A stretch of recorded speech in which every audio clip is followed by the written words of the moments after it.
Good evening, guys. We got another episode of Strat Chat here. We've managed to get GoodoleMaurice from Operation Metaverse here. You know, if you don't know him, then you must be kind of new to this whole YouTube thing. Anyway, he's been doing this for quite a long time. He's got his YouTube channel, Operation Metaverse, as you all basically know, and he's recently started doing his GAC streams on Twitch. So I'm not sure if he's got a set time for that. I have seen you at a couple of different times doing them, so I don't know if there's any particular times that you aim for, or if it's just whenever you got time, or... I've been doing it about 2 weeks now, and I'm starting to kind of gravitate towards the 9:30 to 10:30-ish areas. Fridays are so full. I will do if there's one on Friday and Saturday, I'll do it Saturday afternoon after I'm on the Jedi Academy. But for the most part, I'm on Twitch around 10 o'clock Eastern, so it seems to work best for me. Just pretty busy schedule, so... Yeah, it does get pretty crowded on Fridays. That's one of the things that I find, like, I'm trying not to overlap with, like, other people that I share pretty similar styles with and stuff like that, but it's just not much you can do on a Friday night, so I get crunched. And that was where I first noticed you doing yours. It was before I do mine, I'm having dinner and, like, a little pre-stream drink, and then I'll hop into a couple of different streams and see what people's doing and see how it's going and energy and stuff like that. And so I caught you there a couple of times. And it's one of those weird ones because it's like it's nice seeing another face there, and at the same time you're like, man, there's like 15 people on right now. Yeah, it's especially during the week. Like, yeah. I try to do them quickly. I'm on for about an hour. You know, I usually get wound down and kind of get dinner done, get everything finished for the day, and then I just hop on. I usually am off by 11:30. So then I got to take my ass to bed. So, yeah, it's been fun, but I haven't really told anybody. I just kind of showed up.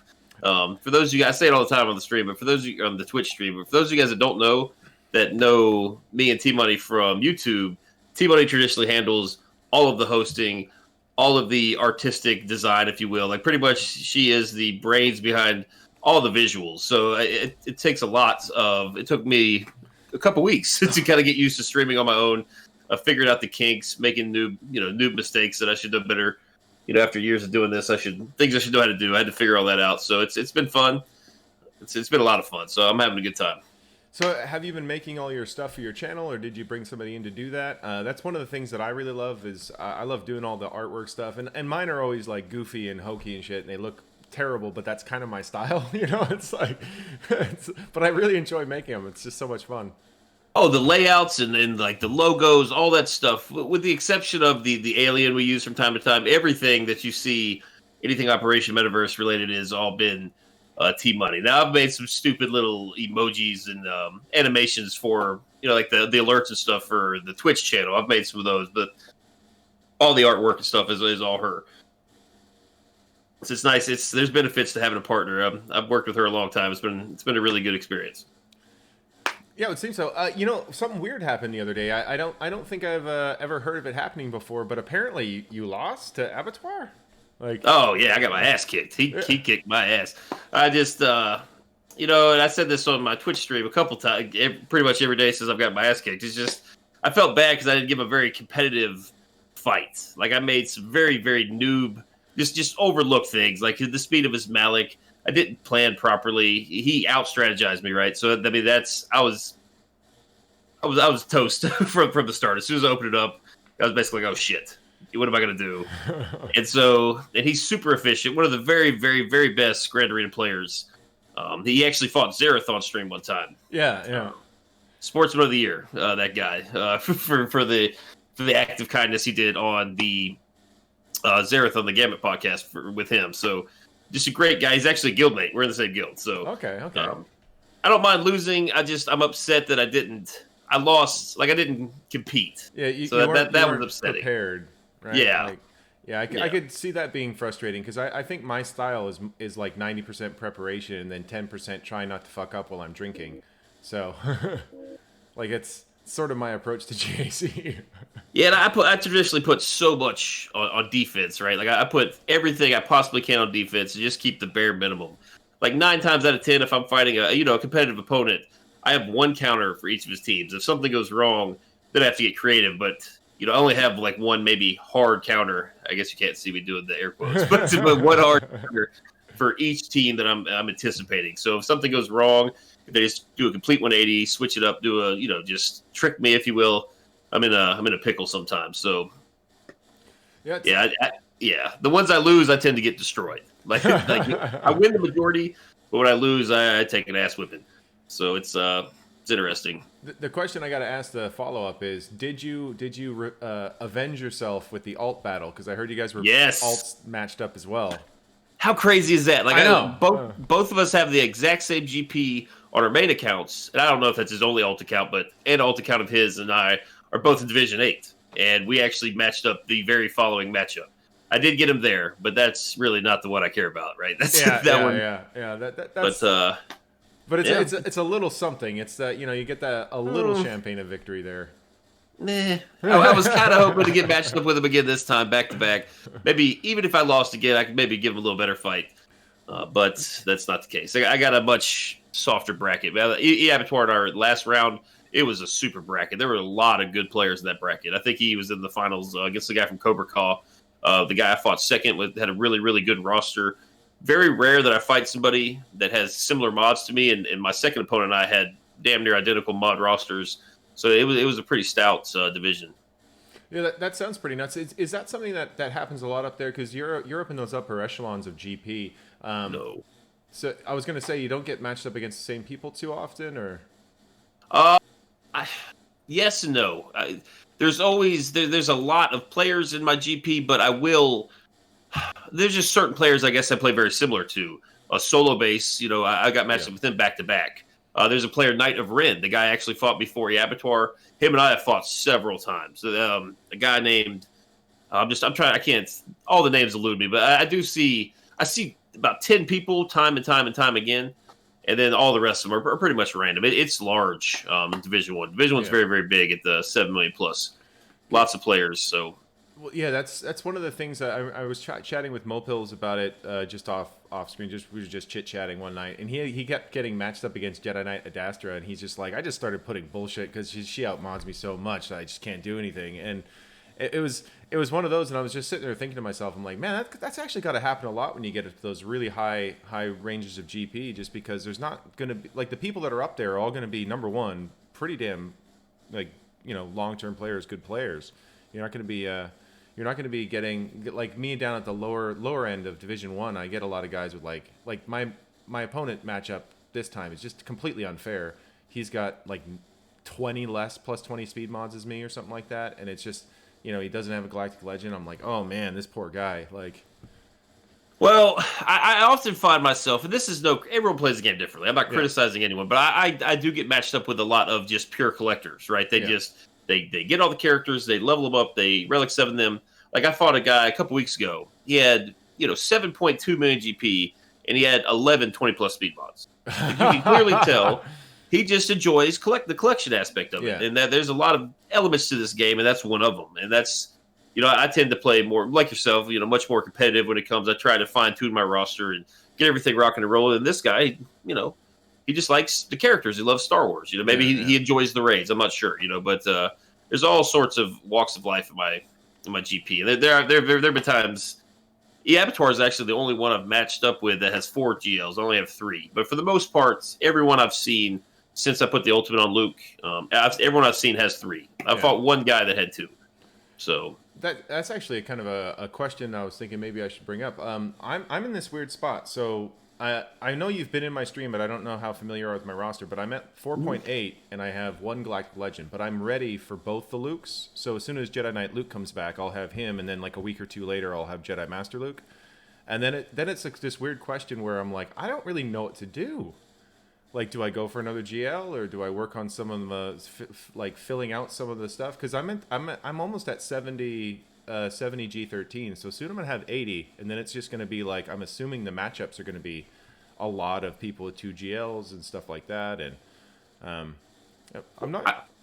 I'm pretty close to Sith Eternal Emperor. Like I could get him pretty quickly. Like I'm thinking 2-3 months I could get him right after Jedi Master Luke, but I think in your situation.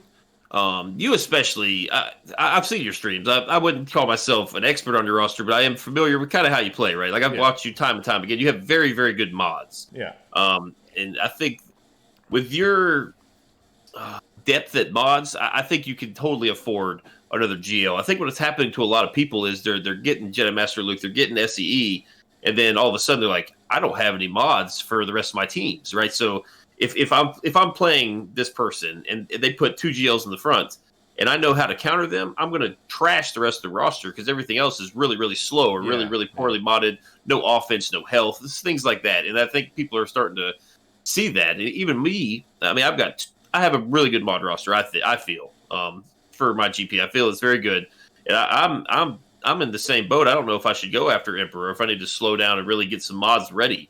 Because like last night I streamed on Twitch and I'm sitting here trying to mod up my characters. I'm just out of 16% health primaries. I don't have enough to fill the teams that I'm trying to run. And in a lot of these teams, first order executioner, any GL, a lot of the Ray team, the resistance characters, they all need health, Barris. And I want to run these characters. I just don't have the mods for them. It's funny that you bring up health. That was actually something that I was just considering, because I was literally thinking earlier today. I'm like, what I'm going to need to do with Jedi Master Luke when I get him is I'm going to have to get at least 1 or 2 more Jedi. And I'm like, it's okay. I could basically throw the gear on Ezra and get him G13 like tomorrow. But I was like, I really think I need Barris, and I think I just need to load her up with just health. I don't think she needs to be fast. I think I need to get her like 120, 130,000 health and just make her a real nightmare. Because of the cleanse that comes when she takes a turn, and then just keeping her alive is really the trick. Yeah, she's useful. I would by no means. I mean, Jedi Master Dasper would kill me, but I don't think I don't feel like she's mandatory for anything until maybe you're getting close to a 7-star cam. And I realize that's a long way away for the vast majority of players. But once you start getting close to cam, then you might want to kind of expedite the Barris farming in consideration for her. But I don't feel she's necessary. And if you're going to run him in just arena, you just run him with your Jedi Knight Luke, your Anakin, like basically all the Jedi you have. Yeah, just roll the Titans in there and call it a day. Yeah, that's basically what I was planning. I quite like the Jedi Knight Luke lead with Watt and Jedi Master Luke. I'm really a big fan of that one. That one is just kind of a nightmare for me because I've only got Kylo, and so when the guy before me on my payout actually has all 4 GLs, and he. And so when he doesn't take one with his Kylo or Rey or something like that, if he leaves in that Jedi Knight Luke lead, I have to use this weird Kylo Sith Empire mix, and it works like 50% of the time, and it's terrible. But I'm really liking that because my shard is just jammed with Kylos. Like we're a younger shard, and everybody went for Kylo. I think we have one guy now with Rey. And he has nothing else. He has only Rey. Like he's missing everything other than that. Like so he's like a free to play that just aimed at Rey right from the start. And then we have a bunch of those Kylos that were like that, free to plays that really don't have support for that team, and it's just tons of Kylos. I confess to being slightly out of touch with the the newer game and what players should go for first. But I have 3 of them, and I still think Kylo is the best. Kylo is, I think, the best out of the 3 I have. Just in terms of just usability, just all-around gameplay, solos all the raids, crushes all these galactic challenges. Like, if you can't beat it with the feats, that's okay. You got Kylo, you win. Exactly. At least you can get your basic rewards. Like, I feel like he's the very best. And the faction's usable. Entire fleet with him. And well, not only that, he's great with his faction, which is like Rey's not like she's good with resistance and everything. It's a GL and she's a good GL. I'm not trying to like knock on Rey, but it's like Kylo is excellent with First Order. Like that's his best team in my opinion with the turn meter and stuff, and with Hux and him getting all those turns and the advantage and all that, giving the turn. It's just crazy team. Well, because out of the 4 that we have, he is by far hands down. You get to actually use the characters you've invested in. Like the Sith Turner Emperor. Nobody's using Director Krennic. Nobody's using Tarkin. Like you don't even farm any Jedi for the most part for Master Luke. It's all Rebels. Like you can't even use them. So it's kind of silly. But we'll see what's coming. It is a little bit strange. I keep feeling like there's going to be another Sith dropping that's going to make Sith Eternal a little bit better. And it's weird because I've seen him do good stuff and I've seen him be just absolutely crapped on. And it's part of me wants to say that it's the team comp, part of me wants to say it's the modding, part of me wants to say it's both. He's a weird character. It's strange because when I see him being strong, I'm like, God, this is I don't know why people are complaining. This is a really strong character. And then when I see him not being strong, I'm like, oh yeah, yeah. Yeah, I don't know. I'm about 4 characters away from Emperor, and I'm really, like I mentioned earlier, I'm kind of hesitant. Like, I like where I'm at now. In all honesty, I shouldn't have put the ultimate on Luke. I feel like since I put the ultimate on Luke, I'm going to see at least 3 GLs for the most part, the way my roster is made up. Whereas when I had the ultimate off him, I think, what did we get him? I think I got him maybe the last round or 2 of the previous Grand Arena. It was I had an advantage in GLs. Yeah. Not that I'm trying to like work the system, but it's kind of nice, especially when now that I'm playing in front of an audience, there's more pressure, and I want to do well, right? Like before, I could just go in there, shit the bed, nobody would know, and it's like, blah, blah, blah. Nobody would know. Now, people are watching, so I like to do well. But, yeah, I know what you mean by being in a good space in terms of your matchups and stuff. Like, I like where I'm at currently, but I know that I really want a light side GL for light side territory battles and all that. And, and it's something that I was really excited to get. And I don't think I'm going to place the alt. I think I'm going to farm it. But what I might do is farm 20 alt mats with his event. And then that way I've got an alt banked if I ever place it. Just for the simple fact is, like, from what I understand, his alt with the one where he gets the alt mats isn't really difficult. And if you're not in a rush to get it, and if you're not in a rush to get it, you can just go, okay, well, I'll just keep building up alt mats then. And if I do pop Sith Eternal Emperor, I'll have his alt on him right away, which I feel like Sith Eternal Emperor has to have his alt. I think he's not good at all without his alt. Yeah, and I've talked to several people that actually got Luke first, did the event, and just kind of sat on the tokens. And yeah. I think you can do that. I think you can use, like, I could farm up my tokens with Luke. You can. And just save them and then put them on Emperor as soon as I get them, which would be, you can. In hindsight, that's what I should have done. Yeah. But because I know the case. I know you can do that just because another streamer, Mudbum, he did that. He got Rey first, and he was like, oh, no, and he rushed and got Kylo, but he kept Rey's alt mats that he farmed up, like, I think he farmed almost 20 or something with Rey, and then gave 10 to Kylo right away. So, like, day 1, he had the alt on Kylo. Because it's just, they go to either. It's not specific to them. Well, you mentioned TB, and you needing a light side version.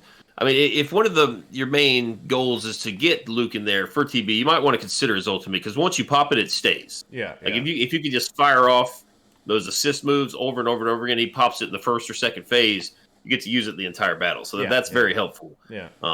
Which makes them unique. They're a lot different than Rey and Kylo, which is kind of cool. They switched it up like that.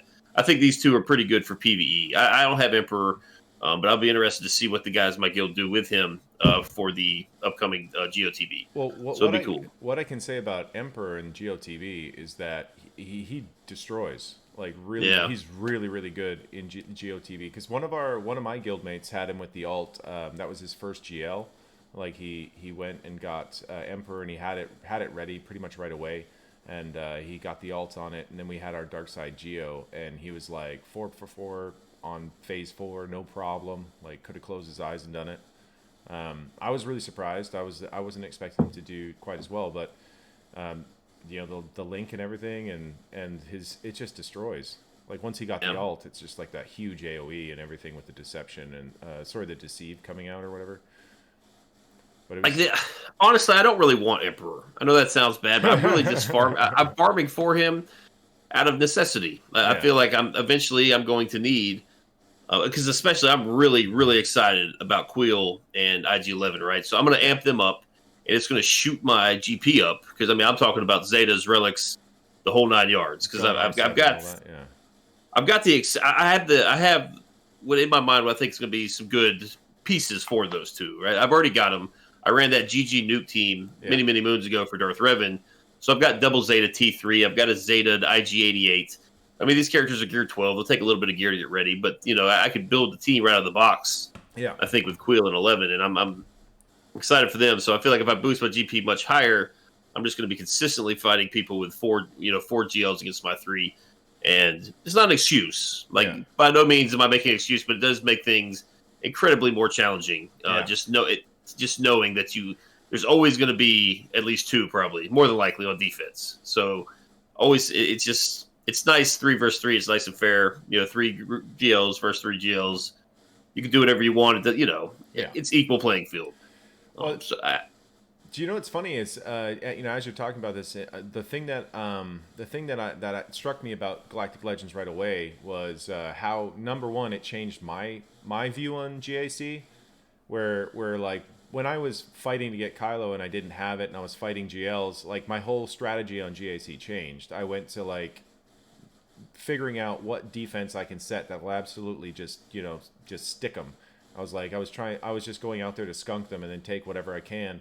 And it was wildly successful. I was really surprised. But a lot of people couldn't deal with having really strong defenses that, were kind of set up for the teams that they like to attack with. And they just set their GL and expect to win. And meanwhile, I could like one-shot their board with crap because they set garbage. And and that kind of goes back to the mods. Like, you really, really need to have the mod depth. I mean, if you guys are hardcore, anybody listening and watching, if you guys are hardcore about Grand Arena, then you really need to make sure you got mods set up ahead of time. Like, especially if it's been a while now, you can look what other people are using on their Emperors and their Jedi Master Lukes, Reys, or Kylos, and like, do I have this? And if you do, great. If you don't, then you should farm mods before you get them, because it's going to boost your GP up. And a half-ass modded Kylo, Rey, whatever GL you like, is going to put you in a pickle, because you're going to fight stronger opponents that have well-modded GLs against your kind of inferior one. Whereas if you don't have one and all the rest of your characters are, rocking and rolling pretty well, I don't think it's make or break. Yeah.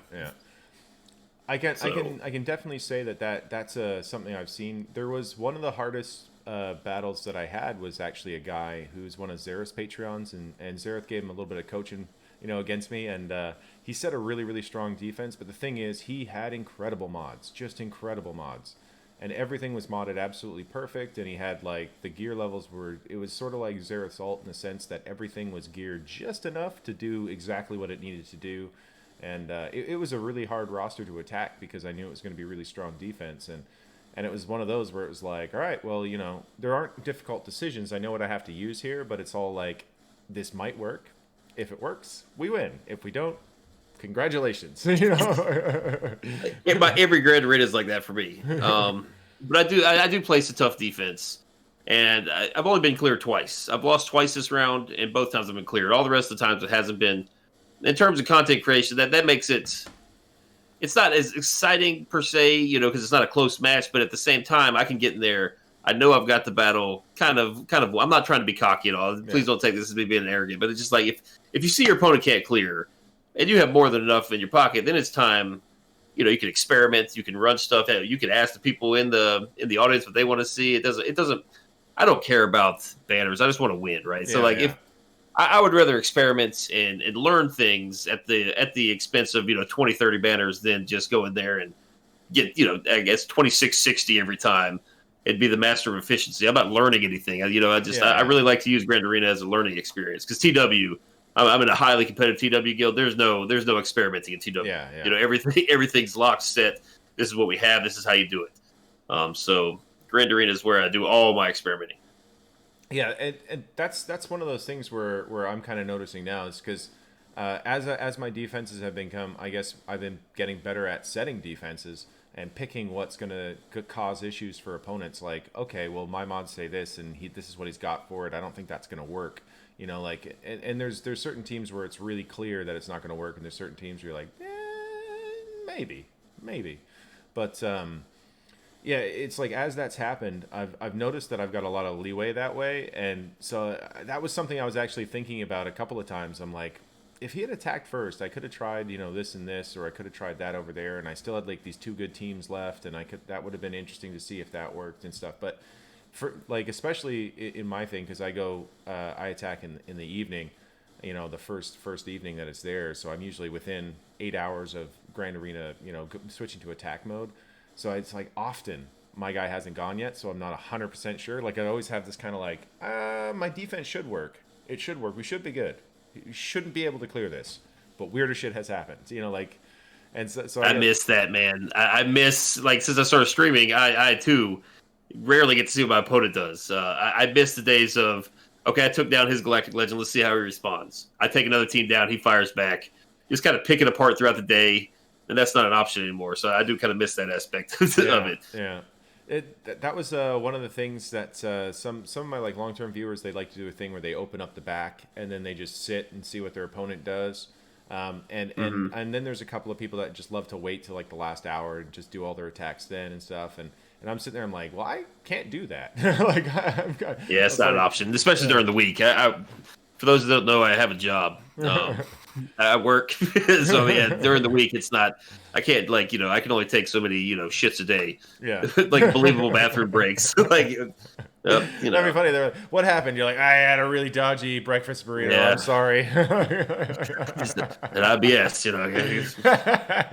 It's really firing today. I'm sorry, guys. They'll be like, man, you have this happen every other day. I'm sorry. It's a medical issue. Yeah, it seems to be Monday and Wednesdays. I don't know what it is. I'm sorry, guys.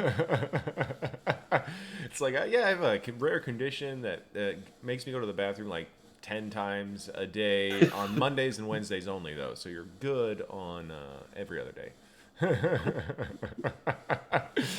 Yeah, but I mean, it's definitely a lot of fun to do the streaming. I love having the chat interaction and all the goofiness we can get up to. And have you found that to be kind of like that a big payoff for you when you moved? I love Twitch, man. I've had a really good time doing this on Twitch because we've been doing the YouTube stream for a little over 2 years now.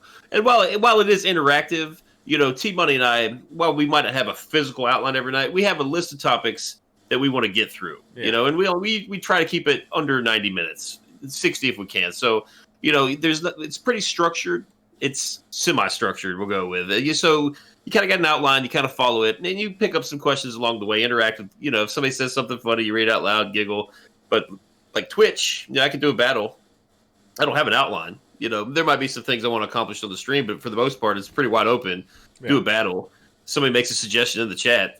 It's just really interactive, and I really enjoy that part of it because there's people that have been like hanging out with us for many, many moons, and I really haven't had a chance to chit chat with much. I'm getting to know a lot of more people on the Twitch side of things, so it's been a great experience. I know why you guys kind of gravitated towards Twitch about a year or so ago. Twitch just kind of blew up. Yeah, we tried Twitch right when we started. Like I think we streamed our Chewbacca event when it was brand new. And just nobody, just crickets. There was like 3 streamers. It was like Shattered Order. It was like DB Official. It was the European guy that streams during the day. Very, very few people did Twitch then. So we just said, nah, let's go back to YouTube. And then all of a sudden, just Urza moved over here, Cubs moved over here. Guys like yourself, Heinze, the Gambit guys. I mean, I'm sure if I forget you guys, I'm not trying to be an ass. Just there's so many of you good content creators, like lively, entertaining people. Doing content on Twitch now. I mean, it makes total sense why viewers too, have kind of gravitated towards Twitch. It's much more interactive. I'm having a real good time. So yeah, I love Twitch, and it's crazy because you hear things that, especially when it comes to your Grand Arena, you hear stuff that someone will shout something out, and they're like, I promise you that is super consistent. Like if you're not 100% sure of that one, do what I'm telling you. Like the way your team's set up, you're gonna walk right through it. And so that happened to me on. I think Wednesday night I was taking my Supreme Leader at a raid with Chewie and Han, and they were like, if you have Watt and Hoda, trust me, use that. Don't do the Thrawn Hux one. It's much more consistent with Watt and Hoda. And I was just sitting there like, well, I have in my like testing, I had the Han Chewie one go wrong before with Hux and Thrawn, so that was in the back of my head. I was like, do I try this? And then I was thinking about it. I'm like, yeah, you put the Master's Training on, you put regen tech, and then you go to town. So even if you don't really have the alt by the time their alt comes up, you should be able to have got some. Yeah, that makes sense. Let's do that. And I gave it a shot. It was super easy. I was really surprised because there wasn't any kind of tense moments at all. It was like, okay, this is working really, really well. Well, the chat, what was it? It was the Dooku assault battle. Yeah. The one where you get all the blue mods at the beginning. Like, the chat single-handedly basically held my hand and walked me through the tier 2 and 3. Like, I used this stupid-ass team. They're like, Maurice, what are you doing? Use this, and this. And they basically, I put the team in. They're like, move A, move. I screwed it up tons of times, and they just kept correcting me. And all of a sudden, it's like, oh, this is fantastic. I'm gonna get this every time now. So I mean, I'm learning a lot from the chat. So that's an element I like. It's pretty cool. I love that interaction. So that's one of those ones where I'm always like, okay, this is kind of my idea. If anybody wants to talk me out of it, like, now's the time. And then sometimes people will be like, well, no, try that there. I think that'll work really well, or something like that. And you think about it, and you kind of think through the battle in your head, and you're like, okay, yeah, I think I see how that's going to work. I see how this is going to work with how they're set up. And so I've had that happen a couple of times where, like, a couple of shouts have been really just great, and it's made it like a full clear really easy because it was something I wasn't even thinking about. And then, like, all of a sudden somebody, just pipes up with something. It's like I love that part of it. It's super super great, especially like my stream. We do get a lot of fairly good players there. I'm pretty sure you get the same. I've been in yours before, and the you get to interact with some other great players. Like, if you're going in and listening to people talk things through. Like, recently I was in Grace Gamers. It was him and Dr. Enigma and from Shadowlands, and they were chatting. I like his stream a lot. I watch his stream every time I can. Yeah, I don't think I ever miss it. I was in his voice chat for one of his fights or something because he wasn't clear on something, and we were both, Dr. E and I were like, no, that's gonna work. You're gonna want to do that. You're gonna want to do that. And he's like, all right, well, hop into voice and like walk me through it. We're like, oh, cool. And stuff like that is really good because, number one, it gets you thinking about basically being a better player, right? And like thinking through what's there. And but then there's the other side of it. Like, there are times when where you'll forget something and you're just like, it's a major mechanic that you've totally forgot, and you just like blow a fight. You're like, I totally forgot about that. I feel bad too. Like, I hate. That's one part I'm gonna have to get used to. I don't like making mistakes, especially I don't like misleading people, especially if I use something and I play it terribly and it still wins. Yeah. I don't want to miss. And that's happened a couple times where I just played something just horribly, just misclicking, picking the wrong abilities. Yeah. Whatever happened, the RNG went in my favor and I won. That's not good advice to give people. I need to buckle down and really study up on a few teams. I've been, I don't know. It's tough to. It's tough to play and talk at the same time. Yeah, it's hard. Like, you're playing, you're talking, you're interacting, and for me, I'm also like drinking and goofing off and stuff. And so I've had it happen where I'm like doing a battle and I go, nope, that is a misplay. That is not exactly what I'm supposed to do there. That was the wrong button clicked, and then we're gonna see if that works. Okay, it's still working. We're good. Yeah, I try to call myself out. Like, if I like, I don't know. There was a couple times where the Abattoir stream, I just did some real dipshit stuff. Like, it was terrible. There's really bad moves. Just hung my head in shame still to this day after that one. But yeah. I mean, that is the one thing. It's very unforgiving having the audience, but at the same time, like, usually they're pretty good about it. Like, they the audience is fine. I'm I'm hard on myself, I guess, when it comes to that stuff. No, the audience is great. They're having a good time watching me get my ass kicked. Everyone's having a great time. Yeah. But yeah, I had somebody like, can you use that? Because I like watching the team that's on defense win. It's awesome to watch them win. I'm like, no, I don't think I'm doing that. No, yeah. If I don't want to use something, I'm not going to use it. Yeah. I'll be like, no, we're not going to do that. Yeah, but, We're like, I can appreciate you like seeing that team win, but I need to win. So I felt bad the other day. I gave somebody a team to use on their stream, and it didn't work, and I was like, shit. I was like, well, I've never had it not work. So and then I'm sitting there thinking about it. I'm like, well, that guy's opponent's like team was better geared. So I was like, maybe that was the difference. And I was sitting there, I'm like, man, that's my bad. I'm sorry. It's like, oh no, it's whatever. I'm like, no, yeah, that was my call. It was like, it was a bad call. Like, poor Ranger. Ranger from RSG. Like, I'm on the Jedi Academy. 2 or 3 times a month on their Saturday program, and I usually follow him over and do his Grand Arena with him. I swear, every time I show up to his Grand Arena, he loses. Those are like the only ones he loses are the ones I show up on the stream for. I'm just like, yeah, man, that's a great idea. Ooh, my bad. My bad, bro. That's terrible. Yeah. I feel bad because he's in the GAC Center, too. Yeah. Like, on the competitive leaderboard. I'm just like, telling him to do asinine shit, and he's just losing. I'm like, my bad, but worth a shot. Yeah. Yeah, well, then the next one you might be there if you keep those streaming up. Yeah, I talked to Nev. If there's like a waiting list, I asked to be on it. So I'm not sure who's signed up or who's ahead of me or anything like that. But I enjoy streaming it, and I think I should be able to do at least 2 every single week. I can't guarantee all 3 per se, but I'd love to do that with you guys. It's a lot of fun. Yeah, especially I'd be in the big boy bracket with the big boys. You know, yeah. Zareth and Klesso and Solo. I think Fruit Ninja Mike's. I'm not sure if he's up there or not. Him and Endall are in the one right below that in the GP. Yeah. And I'll tell you what, that's a crazy GP because they've separated themselves. Like Fruit Ninja Mike, he's so fucking good, and then like Endall is also so fucking good. And you're just like I that's another stream that I rarely miss is Fruit Ninja Mike, and he's just one shots everything. He's a guild mate of mine too. Yeah. We got some big daddies over in the Wolfpack. We got some good players. Yeah. But Endall, I love Endall's because him and I play very similar. Put everything on defense, just slop your way through. It's like just try not to. Your board can't get cleared. Basically, for the most part, is my strategy. Like they can't clear the board, then you can just do whatever you want. You can have fun time. Just test stuff out.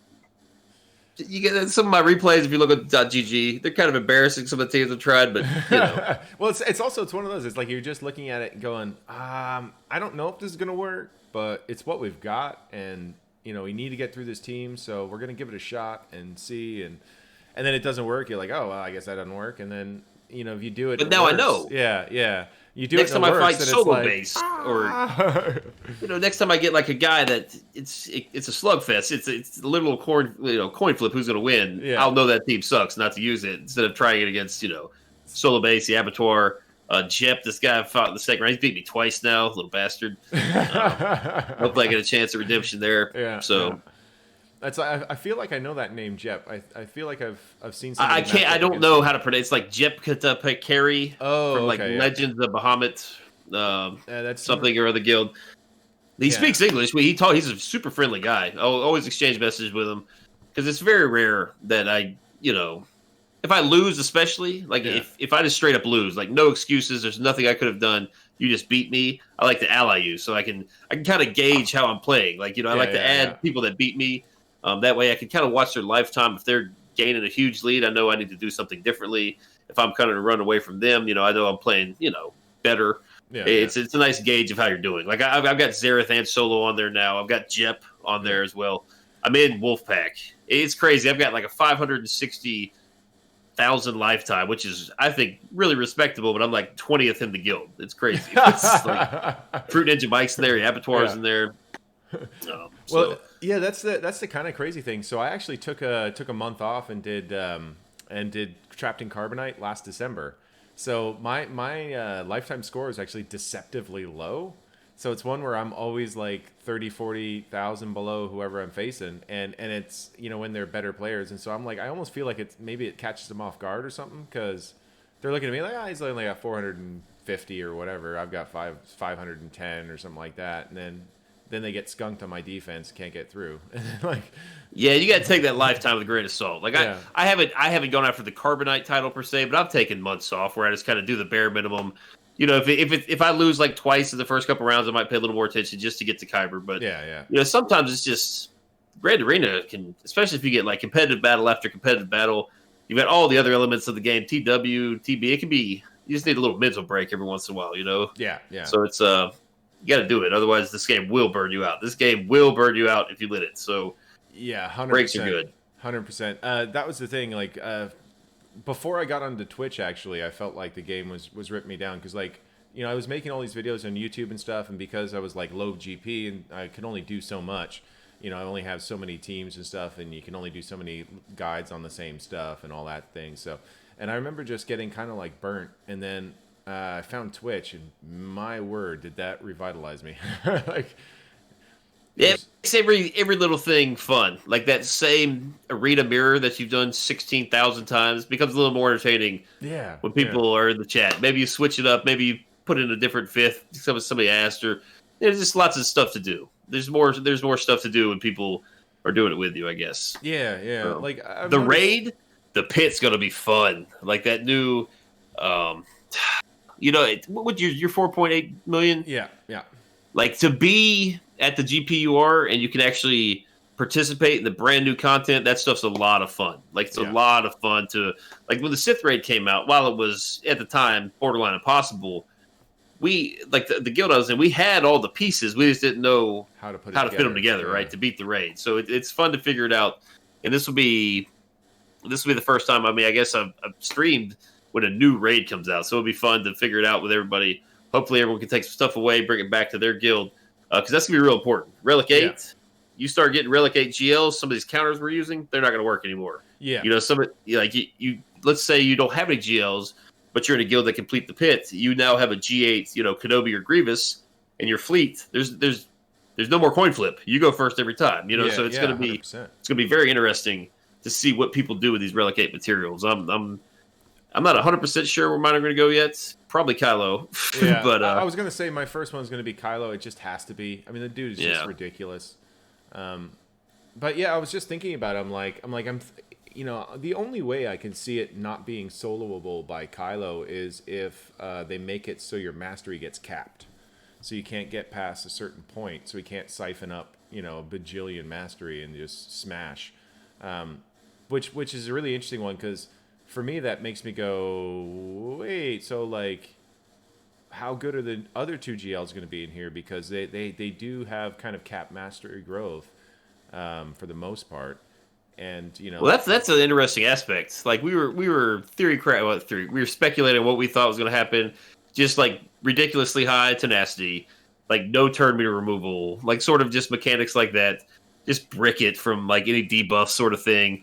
Like, they have to do something with Vader. Vader's the problem. Like, Vader's the tough one to prevent because it's dot after dot after dot after dot. Maybe he's immune to dots or just, I don't know.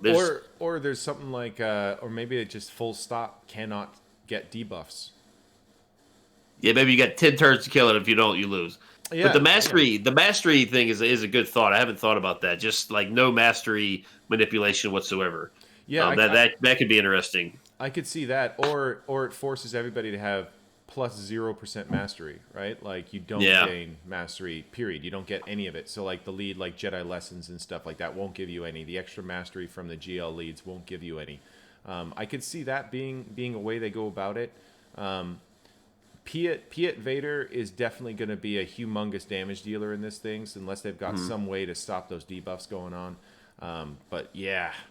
I mean, I could see dot teams coming back just like the old tank raid. You got your like Vader and Wampa and all that. And just building up those dots if they can be debuffed, or hell, if they can get tenacity down. I mean, there could be all sorts happening with that, like where like you need to get the tenacity down on them, and then you can debuff them or something like that, like immune to debuffs except for tenacity down until tenacity down lands or some shit. Like there could be all kinds of stuff where they give you the options to put a bunch of damage on it, but I'm thinking it's going to have some ridiculous health, some ridiculous defense, and I think the enrage mechanic will be fast. I forget. It's been so long since I physically played the Rancor. It's just, I forgot all about the enrage.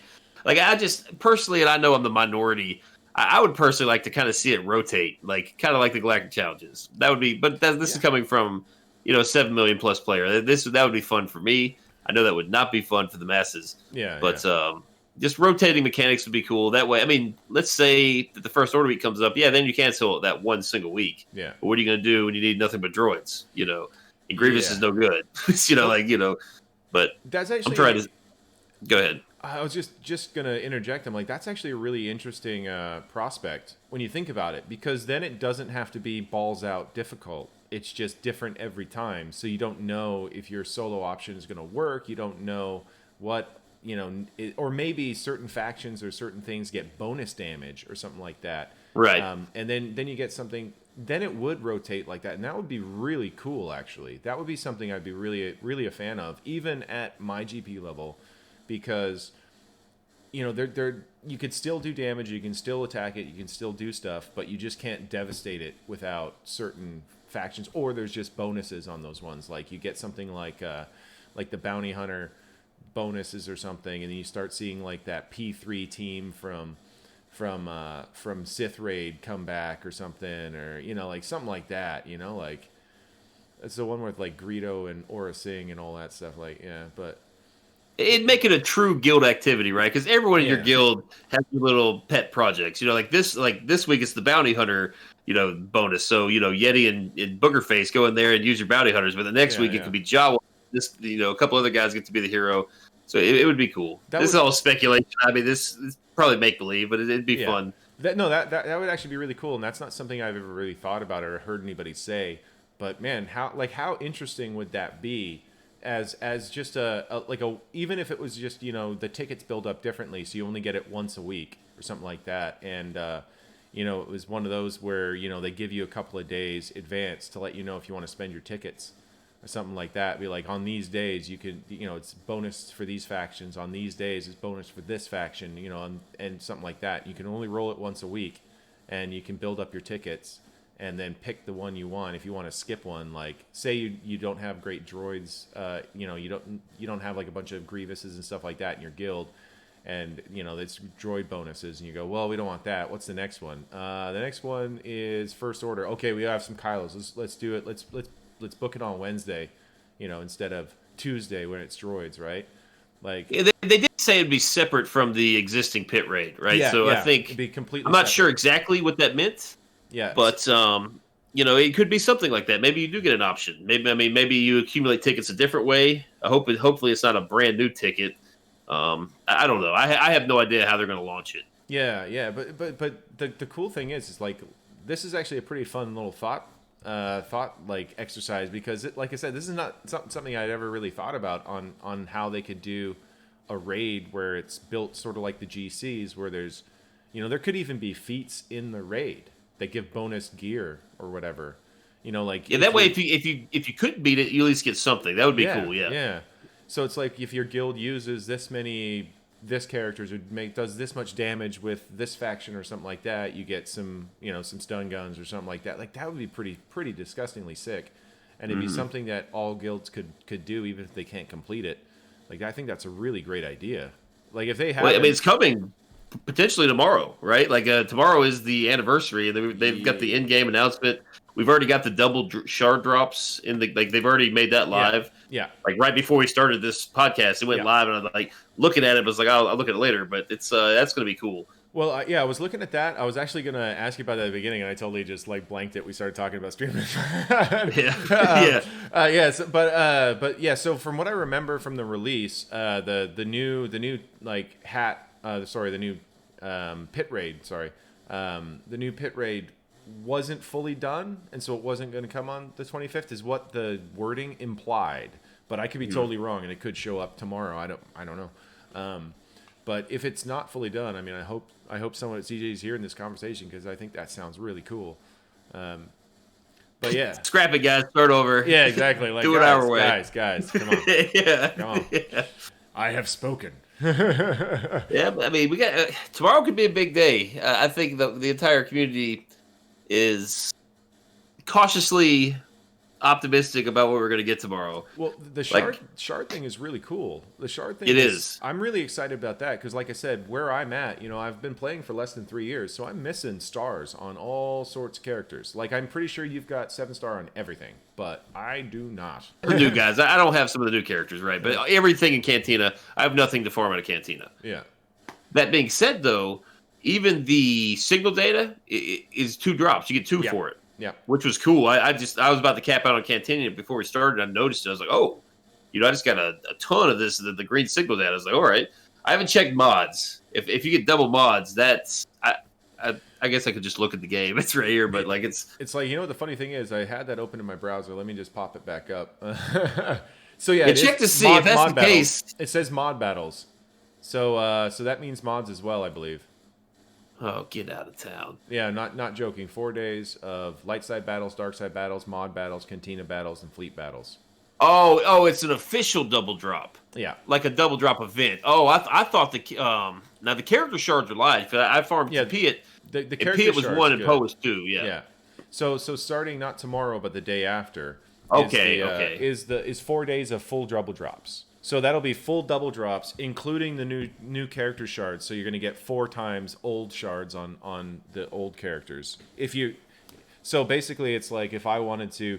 So like one of the big deterrents for going for Rey for me is I have 1 shard of Rose Tico. I have 1 of 25 on Rose Tico. But say I farmed Rose Tico on this thing, I could end up getting potentially 20 shards on one spin. That would be bananas. I know. Yeah, that'd be I know. crazy. I'm just sitting here going like, wow. Like everything is within reach now with the shard changes, because like I said, those were the kind of things that were really holding me back from doing things.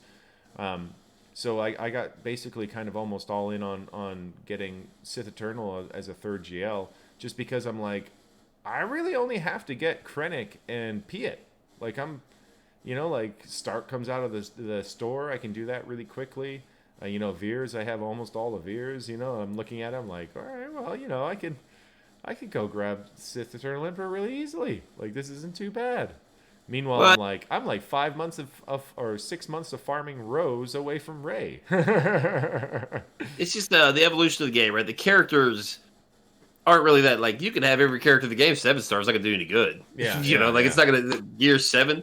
And that is something I would preach a little caution. If you guys, again, this is coming from a Grand Arena perspective. Yeah. Like, just because you can 7-star all your characters and take them up to gear 7 or 8, I don't recommend it. Like, you can farm the shards, collect the shards, keep them for when you need them, but don't just start 7-starring every character, especially if you're like in the 2 to 3-ish million GP. You're gonna run out of credits quick, first of all. And then you're gonna jack up your GP so high with essentially worthless characters. Yeah.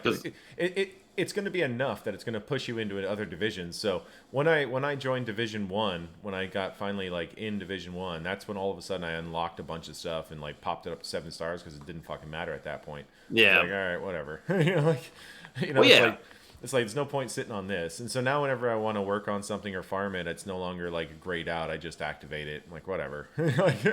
It's because it's not going to get into my top one, like my top 80 or whatever. So, and the higher GP you get, the better your bottom of the roster gets. Yeah. Like once you start getting up there, like I've got characters, some of these characters for the Galactic Legends, they're not even my top 80. Like Resistance Trooper, Rose, some of the 3 ability, no Zeta sort of characters, they're not even in the top 80 anymore. So it sucks, but then you have to farm those characters. But at the same time, it doesn't really hurt you. Yeah. Like it does for somebody like for you, for instance, like Rose Tico at R5 will forever be in your top 80 probably, at least for the foreseeable future. That's the character you're probably not going to use. Well, I'm a advocate of the low relic guy. So I have a lot of like Relic 2, Relic 3, Relic 4 characters, and my God, Rose Tico would be in like my top 30 or something. That's scary.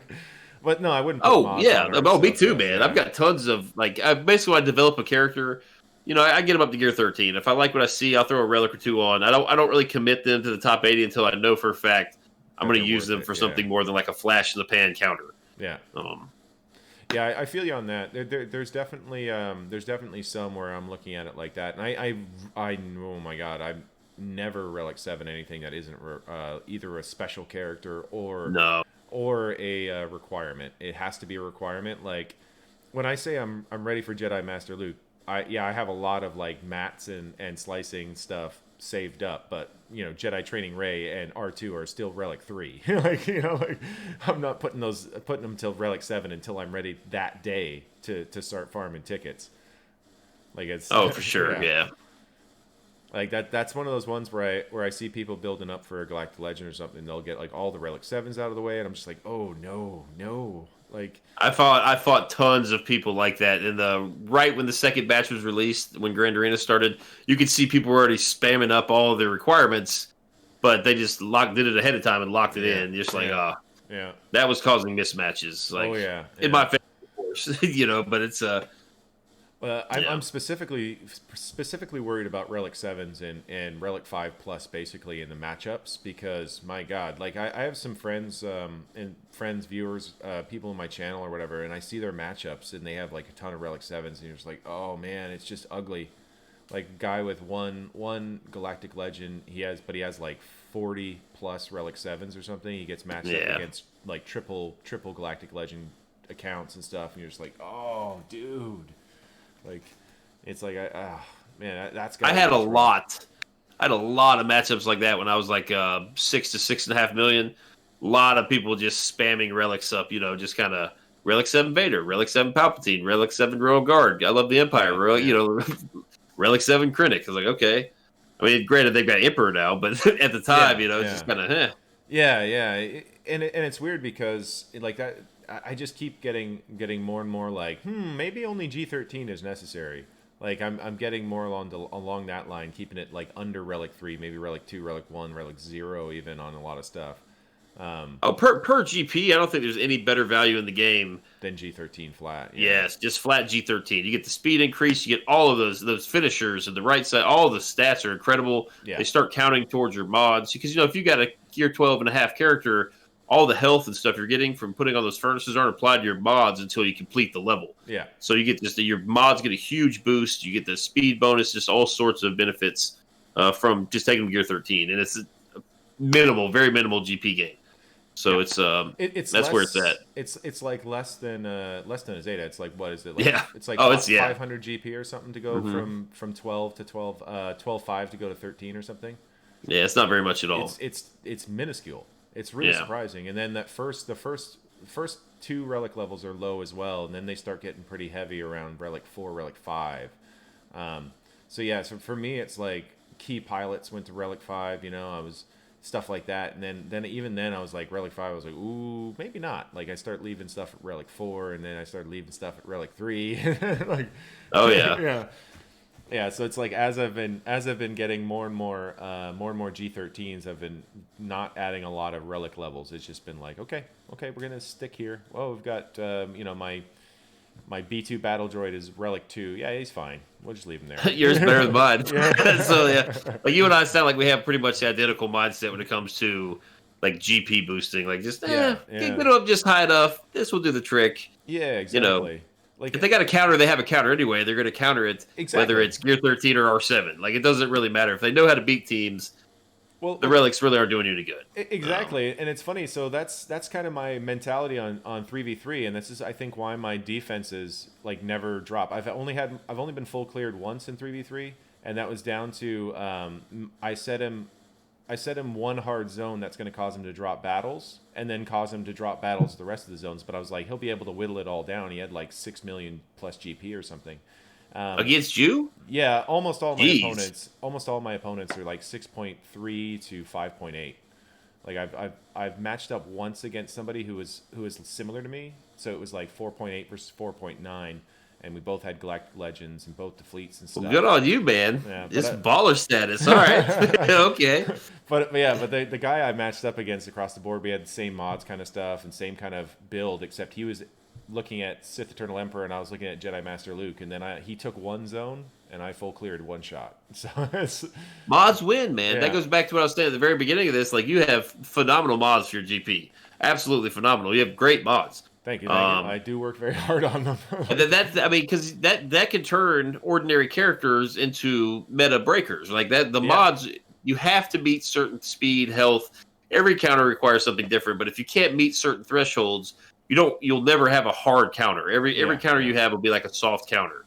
And so mods, like I guess you said we have double drops coming up. Yeah, I would highly recommend everyone at least spend the 50s on the mod, whether it be salvage or whether it be mods itself. Like mods are so very important, and knowing what mods to keep. Yeah. I mean, that's hell. That's a whole nother episode or whatever. Yeah. You can go on that for hours. We could have more than an hour discussion on what mods to keep, and that'd be like going through mods and looking at mods that are good. Like lately, I think the best ever session I had with that is as one of the guys, Inks, who's a good player. He was in my stream, and then for some reason someone brought up mods, and I didn't have anything else going on in the immediacy, and we started going through my mods a little bit, and I was like, yeah, well, I would sell something like that, and then I would sell that one and keep this one because they're similar, and they're niche, and I won't need two of them, the kind of thing. And right, and the next thing you know, he's like, no, I would sell that one because of that. And I'm looking at him like, oh, you're right, yeah, there was one over there, yeah, okay, let's get rid of that one. And you start picking and getting things down.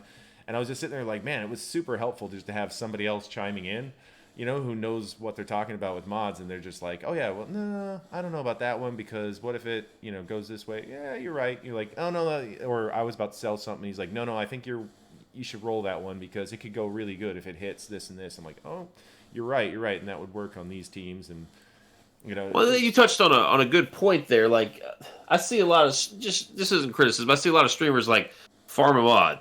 They slice it to green. They're like, well, miss speed.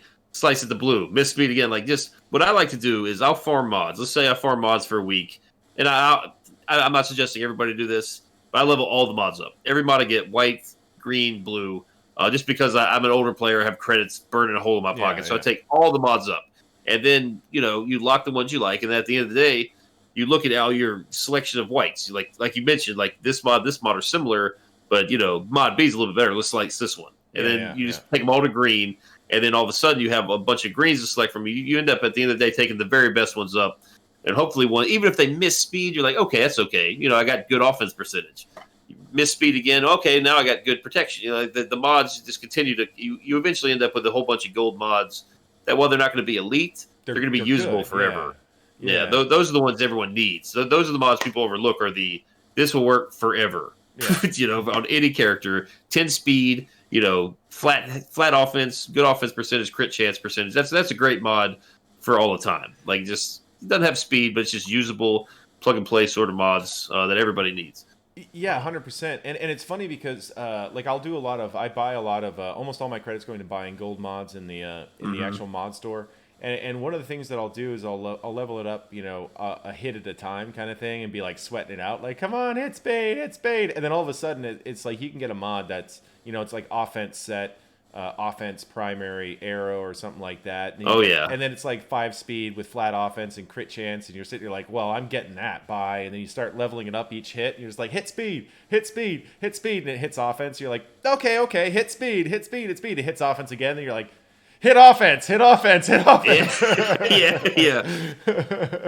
Hey, I've got tons of mods that I love that I've used for many, many moons, just that don't really have much speed. Just like phenomenal offense percentage, phenomenal crit chance, potency. Maybe I have like double health and tenacity. Just kind of just good all around mods. Well, that's the one thing I was not ashamed to do. I always laugh at the mod packs that they sell, but the one that was the illegal mod that they had, I bought that pack. I had to.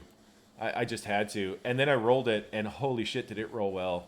I did 17 speed on it, and then it hit health percentage once. So you talking about the double health one? Yeah.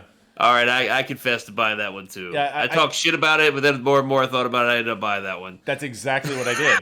Exactly I was talking bad shit. I talked all sorts of shit about it. Even I was like, look at this one. It's not even supposed to exist. Like, this is ridiculous. And then it was one of those ones where it's like the more and more I thought about it, I was like, it's health percentage with health percentage. If I smash health percentage a few times, that is disgusting mod on someone like a Scion or something. Yeah, I bought that one. I ended up putting it on Watam Bore because it rolled to 17 speed, and then I 60'd it to 18 speed, and it has like a butt ton of health on it. I was like, this is ridiculous. Like, I don't think it was good value, but it's also, I don't regret that purchase just because that mod rolled well. Like, if it had rolled like shit, I would have been like, you moron, why did you buy that pack? Yeah, mine rolled kind of meh, but I think I did get a health percentage roll, and it's like 10 speed with average health percentage. I'm trying to look it up here and see exactly what it is, but yeah, that's funny you said that.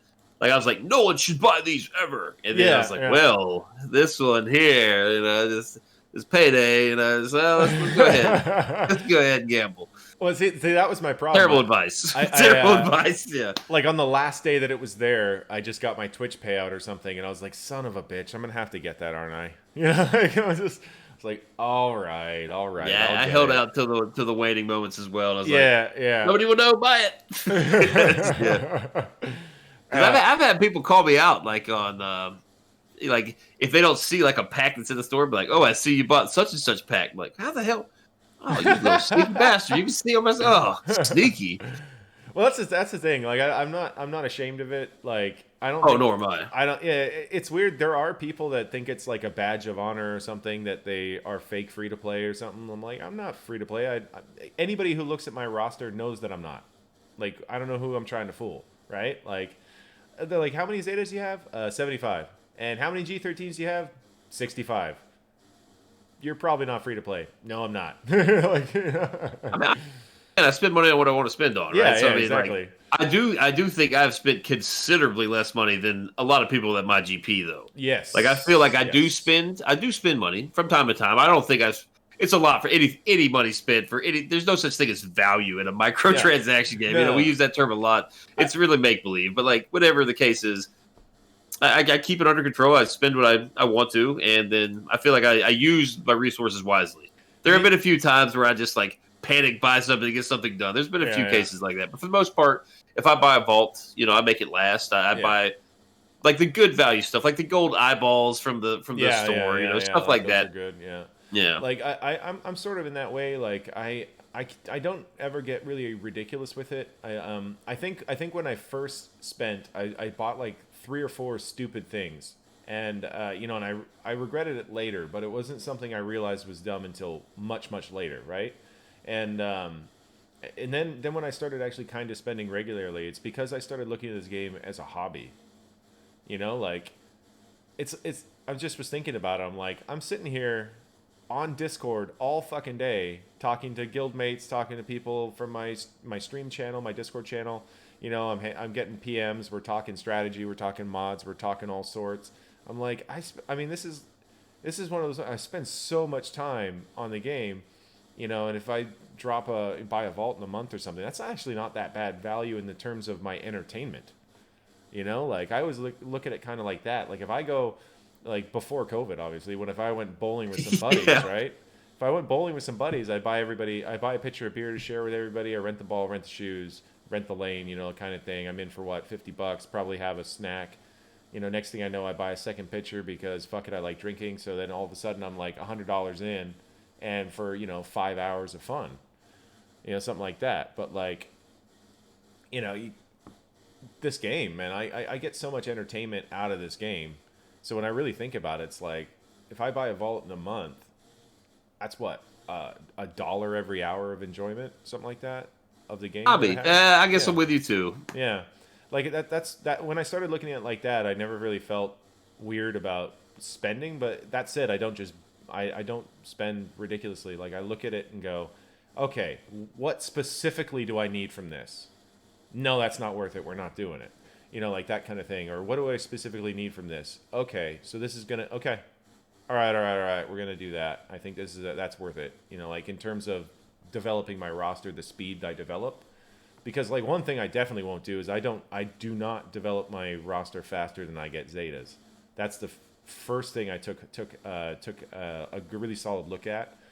It was because you know a lot of teams, you can develop the teams, you can gear them up, you can have, you know, I've faced guys with like you know, 80 G13s, but they only have 30 Zetas. I mean, they can't do anything. Like the teams just can't do what they're supposed to do, stuff like that. So I was always very leery of that. Like right now, I'm sitting on, once I get the pack tomorrow, their gift, I'll have 7 full Zetas just in Horde, you know, waiting on the Lukes. And oh, did they announce what the actual gift was? Or you just they announced the gift. Oh my god, I need to. So you get a full. That's really in the loop this week, huh?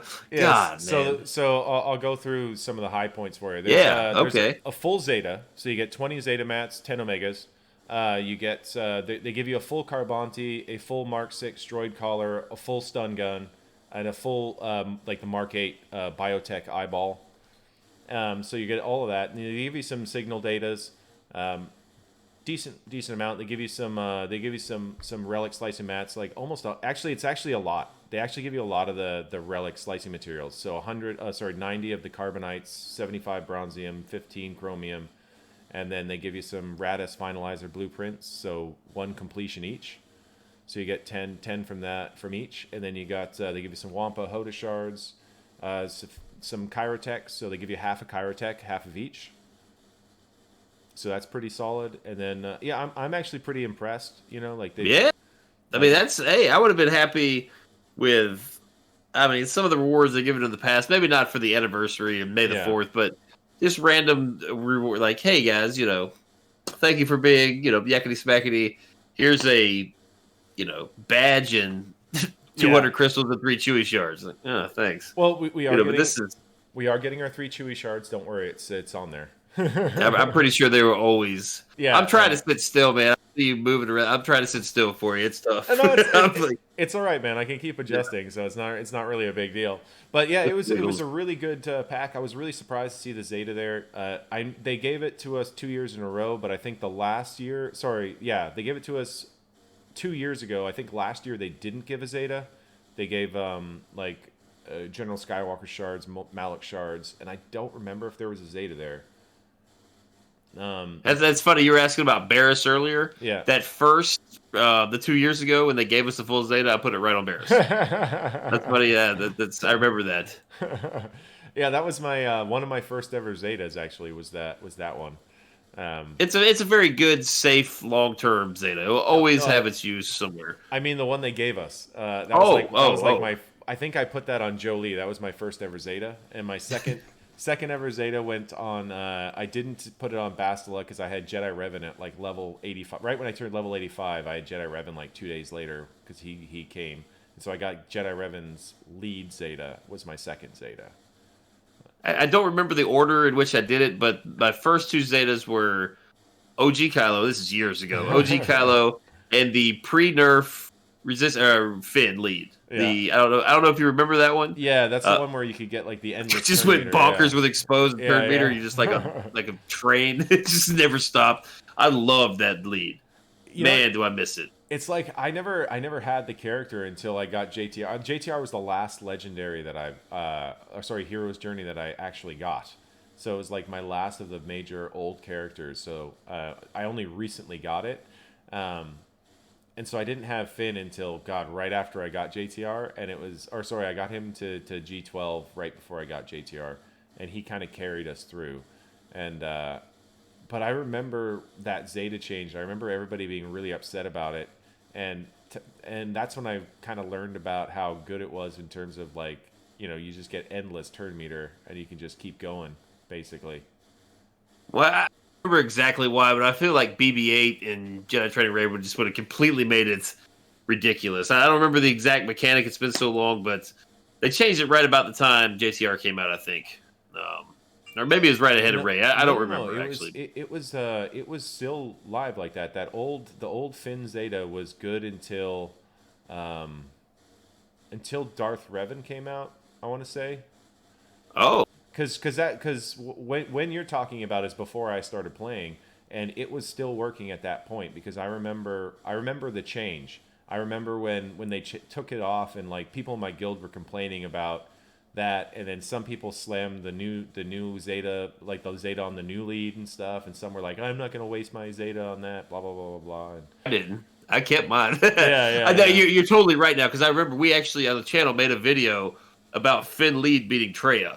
Like we made a counter video with Finn, so you're totally right. Yeah. And you had to use JTR to get Trey at the time. Like she was the P1 and P4 team, so yeah, you're totally right. Yeah. And it's it's funny. It's funny like that kind of stuff. I get it. Those TM loops, they totally can't really have that. That's pretty cheesy. But at the same time, it sounded like fun. Not gonna lie, it sounded like a lot of fun. Like that. I was furious over Scarecrow Pathfinder. I was really upset. But as soon as I played with Mon Mothma the first time, I was like, oh, yeah. Now I get it. When people were telling me about that, they're like, yeah, if you have Scarecrow Pathfinder and Hoth Rebel Scout, you literally will never not take a turn. Yeah. You always be in the lead, always taking turns. And I'm just sitting there like, wow, that's gonna get nerfed. It did. It like pre-nerfed. Hey guys, we're gonna give Scarecrow Pathfinder how about accuracy up? Like, God, what a miserable buff. It's like, God. But so be it. Yeah. But that's a great team on Mothma. That was one. My first ever character I ever wailed out on was Chupio, And because of that, and before they announced Jedi Knight Luke being necessary for Jedi Master Luke, because I was having Chupio and I had, basically all the characters I needed in that first round for Jedi Master Luke, I went ahead and got another vault to do Mon Mothma's shards and got her up really quickly. And then right after I had bought the vault and started buying the Mon Mothma shards with it, they announced Jedi Knight Luke. I was like, God damn it! I was so mad. I was so fucking mad. I was like, there's no way they can just... The Jedi Knight Luke is a brand new character. They can't lock him behind that character. It's just, he's only been out for 3 months. And then I'm going like, oh, no, but we're going to do it. Damn it! You better believe any sort of legendary character, any sort of event character is going to have at least one, like, newish character. Like, oh, yeah. But they've totally. I haven't read any of the posts clearly because I didn't even know they announced the anniversary rewards. But they heavily alluded to in that interview we did with CG. They heavily alluded that you're going to need these Mandalorian era characters for something. Oh yeah, for sure. So it wouldn't shock me if now that we've got Queel and 11, it wouldn't shock me they go ahead and announce something. Oh, they are very soon. They are, and I would imagine it. The one that keeps making sense to me is I could see them doing in the Razor Crest.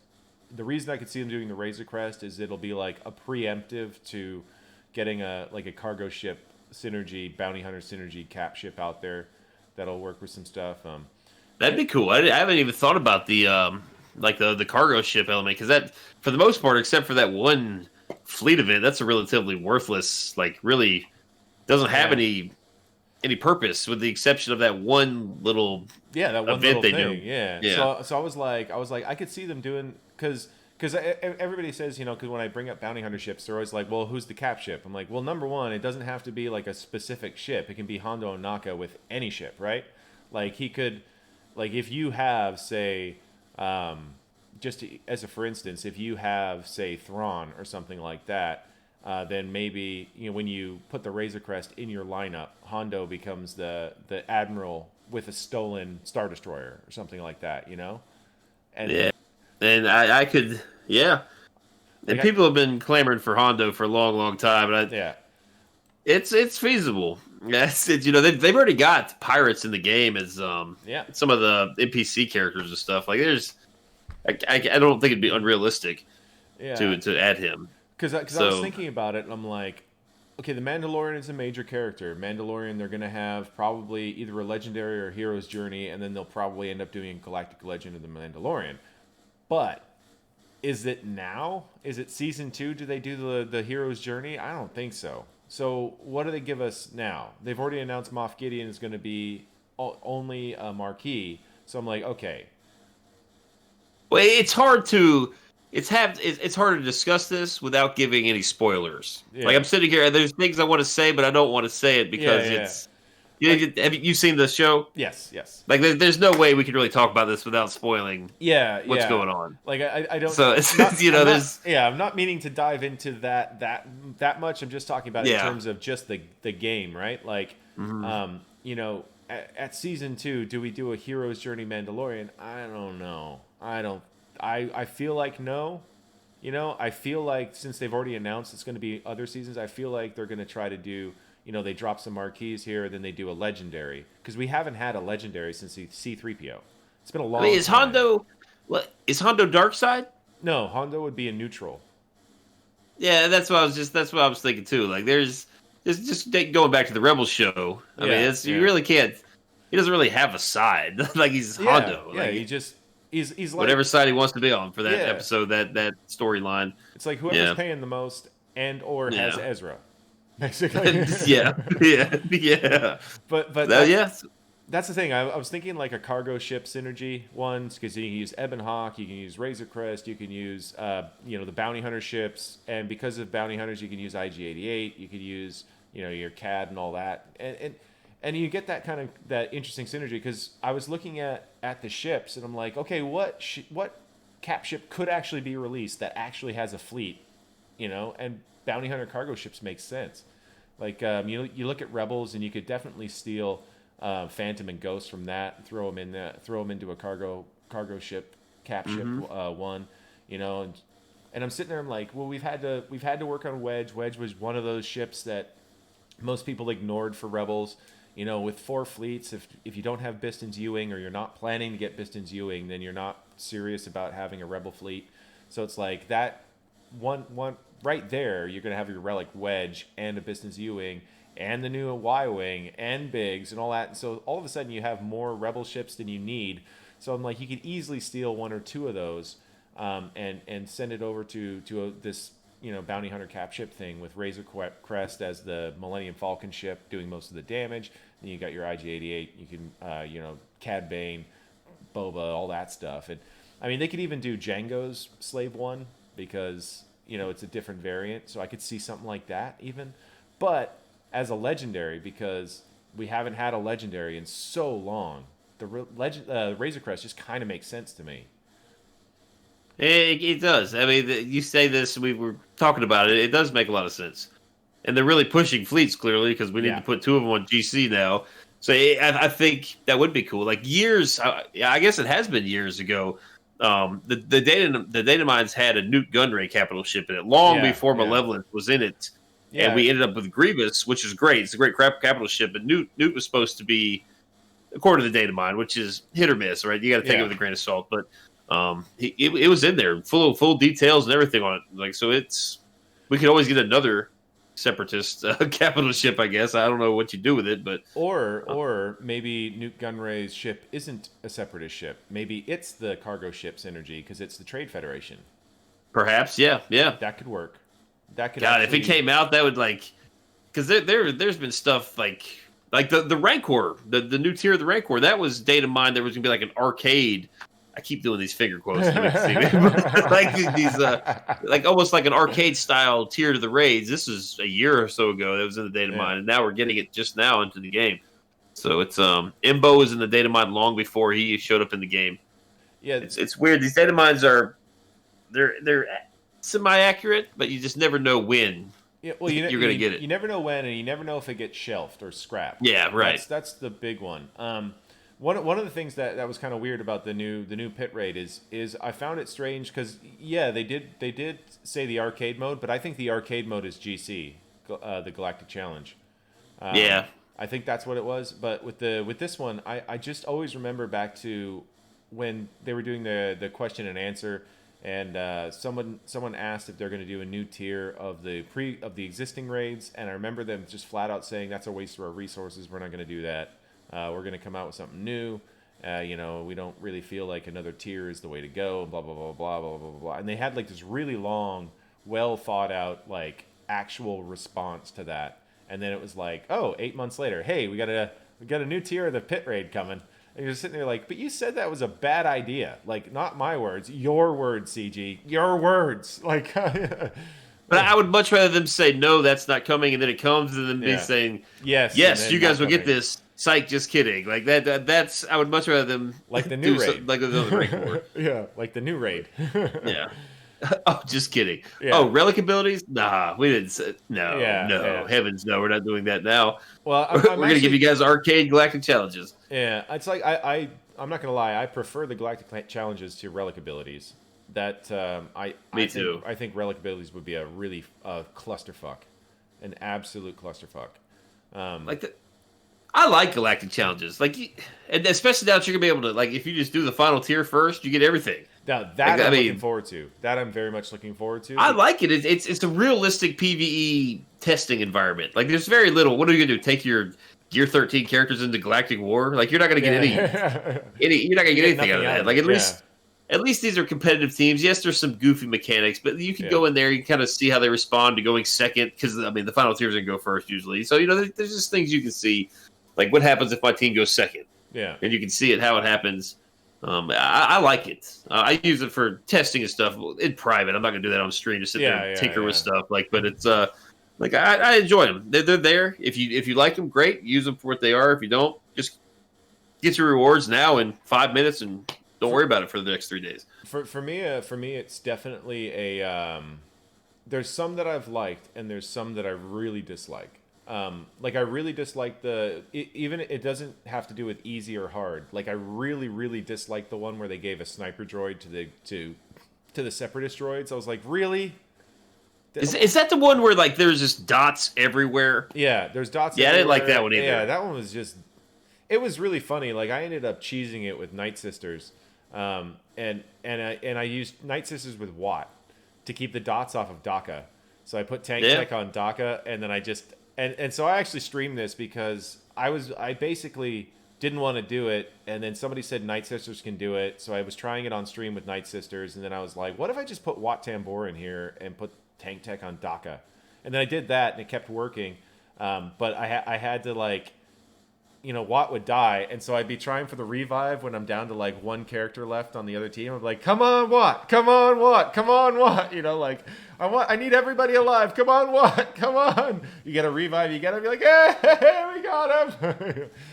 Well, I'm glad they took the like strict gear requirements off. Yeah, that was cool that they listened to us in that regard. It's even like, yes, your bounty hunters at Gear 12 have zero chance of beating it, but if you want to try it, give it a shot. There are lots of players that really will spend hours and hours on these assault battles, really figuring out the best comp, like using the bare minimums.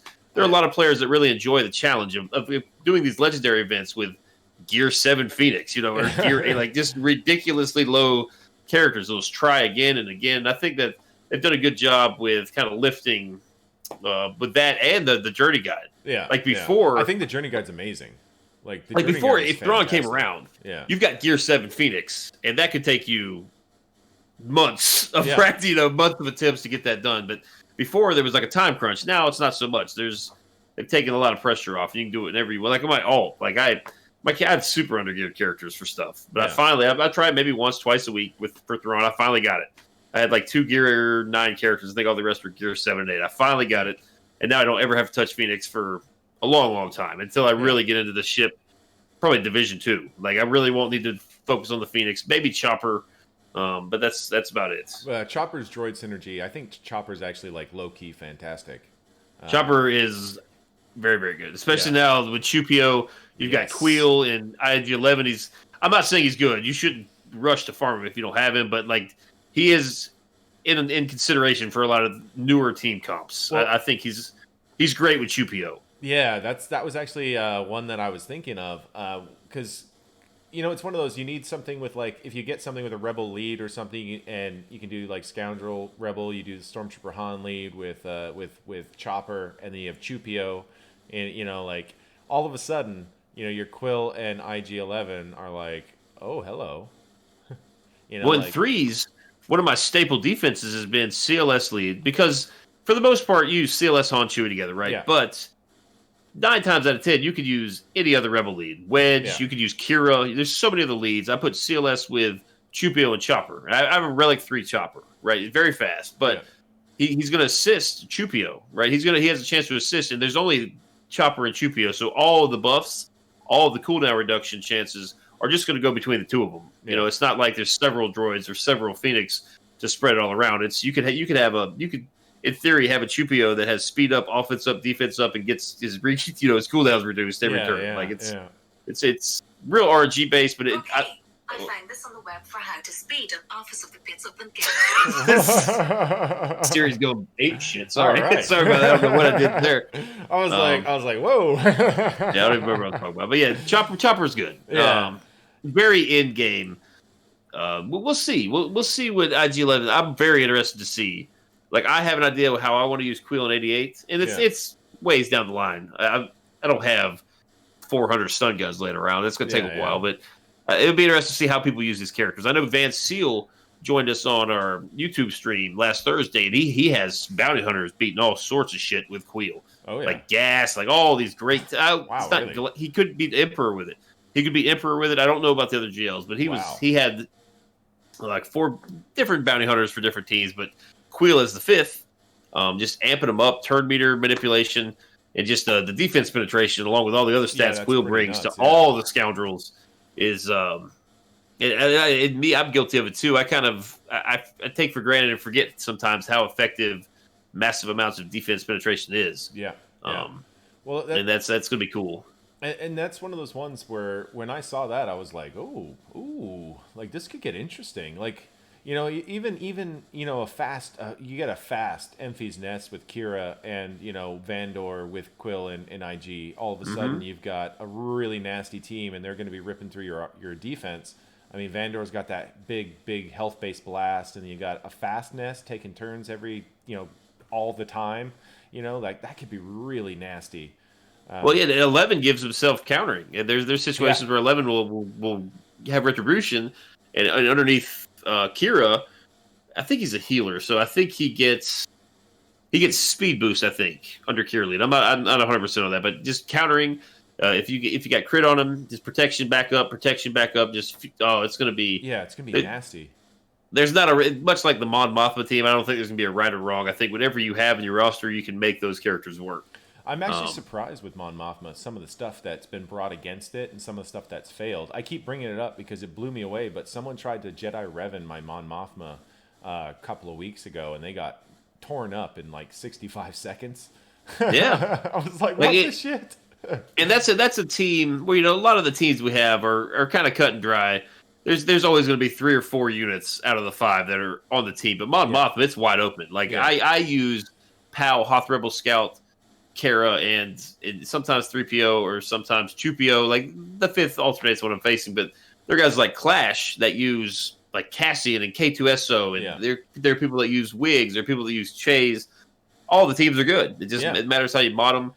Biston's great. I love Biston on the team. I was gonna say my dream team is Hoth Rebel Scout, Kara, Biston, and SRP. Just because you get the revives on the SRP without being revived. And, he's going to be getting buffs. He's going to be, tanking and being annoying. And then you've got Biston with his turn meter rip. And then you've got Hoth Rebel Scout providing turn meter. And then all of a sudden, it's one of those that can just really get away from you really quickly. Yeah, POW's really, really good. But that's you mentioned earlier about your Zetas and keeping your Zetas tight. Yeah, I don't think you really want to put a Zeta on POW. But I did. And I'm enjoying it. It's a luxury piece. By no means, I've got a few little questionable decisions that I personally like to use, but POW's one of them now. I really like him. Well, he would definitely be something I would consider because this team, I feel like Mon Mothma's team is as good as it is. I still feel like it's underrated. Like it's very, very good, yeah. And I think it could actually be devastating on offense, which is I use it pretty much specifically for offense. Yeah. Like almost everybody puts it on defense, and I'm sitting there, I'm like, I do it to try to draw out either Padme, Traya, or their Vader if I'm trying to get it from something else. And it's a funny one because I'm looking at it now, and I as I was using it, because I'm one of those ones where I'll throw it in Galactic War and then pop it on auto and just see how it functions. And it's just like with the turn meter gain and everything that's coming from Hoth Rebel Scout, I was like, okay, this is ridiculous. Like if I'm in front of the whatever team's on defense, I'm just gonna eviscerate them at full banners because it's just right. And I'm telling you, man, that like we talked about earlier, like if I open up my Grand Arena and I see my opponent's not gonna clear, I can gamble. And every time I really am liking Mon Mothma, Kara, and Hoth Scout. Like every time I just let's see how this does. Like, I got 54 banners. Yeah, let's see how this does. 54 banners, like beating. And I keep stepping up the level of competition. Geos 5 versus 5, Mon Mothma just gobbles up Geos. Like, no problem whatsoever. You can save your Trey for something else. How you put your Trey on defense? When's the last time you fought a Trey on defense? Once, it's been a while. Literally once. Only once in my history did I ever face a Traya on defense. And it was undergeared, thank God. Because I didn't have anything for it because I didn't expect it. And I ended up having Nobody expects it. Yeah. Oh, shit. What do I... you get in there and you realize, okay, this isn't that hard. I mean, Traya is a little bit older, but still, you're like, just messes up your whole plan. Like, yeah. Like I still had C3PO. Sorry, I had CLS with C3PO. I was like, you win. Yeah, like, you win. You win. That's it. Yeah, I got kind of lucky that I still had it because I remember wanting to underman C3PO at some bounty hunters, but instead I used my at the time shitty Palt Vader comp. I was like, I'll do that. I'm pretty comfortable with that. Then CLS is a better team to have in the back. I don't like, I was like, I don't like not having a big team for the back when I reveal it. And then I opened up, it was Trey. I was like, oh, for fuck's sakes. Thank God I kept CLS. 3PO was the end of any viability Trey had. On defense. Like that's like she kind of stuck around during Jedi Knight Revan. She kind of hung in there. You put the crit avoidance build, the really high tenacity and whatnot on her. She kind of stuck around. But then Chupio came out, and people started using CLS on Chuchi and 3PO. That was it. It was like, no more Traya. Just melt Traya on the first turn. It's just silly. That's my favorite team, CLS. I love that team. Oh, me too. I love the Rebels, man. That's why Jedi Master Luke was a no-brainer for me. Like I think I had to. There's like one or two characters I lacked. Oh, I think Captain Han, I needed some gear to get the gear 13 or something. Very Rolo, I don't think I had. That was it. I had everybody else. Maybe lacked some relics, but that one just kind of fell into my lap. I was pretty lucky with that one. I was kind of stuck because I had Hoda, but I didn't have a single shard of Wampa. I had like nothing, and then Rolo because of the time that we like that I joined or whatever. Like as soon as I got into a decent guild that would be getting a fair amount of Rolo shards, of course it was double Darkside Geo at that point. So we started doing that, and then I never had Rolo shards coming, and then Lightside Geo came out. I think we did Lightside Hoth once before, to let other people find out about Lightside Geo, and that was like the only time I really got good Rolo shards. I think we got 50 or something, and then so it was one of those ones where like I was almost panicked that Rolo was a part of it. I was like, this is ridiculous, and Wampa. I mean, I didn't expect Wampa to be a requirement. I always knew Hoda would be eventually, but I went for him first. So when Malik dropped, I had Hoda at 6 stars, so I just finished him out. And then I skipped Sith Empire. I didn't even bother. I went for C-3PO and CLS instead of Sith Empire right after Jedi Revan. And then eventually caught back up. Like I got my Padme up and in the arena, and then I finally got Sith Empire and Malik, and it took me forever to get Malik because, of course, General Skywalker dropped, so I spent all my get 2 on General Skywalker. Sorry, get 1 on General Skywalker instead of Malik, and so it took me forever to finish out Malik, and then it was like, I can finally hoard a bit. No, we need Wampa. God damn it! I could totally see them. They said they weren't going to, but I could totally see them throw another character in there and get one. Like me personally, I have Malik, I have Gas.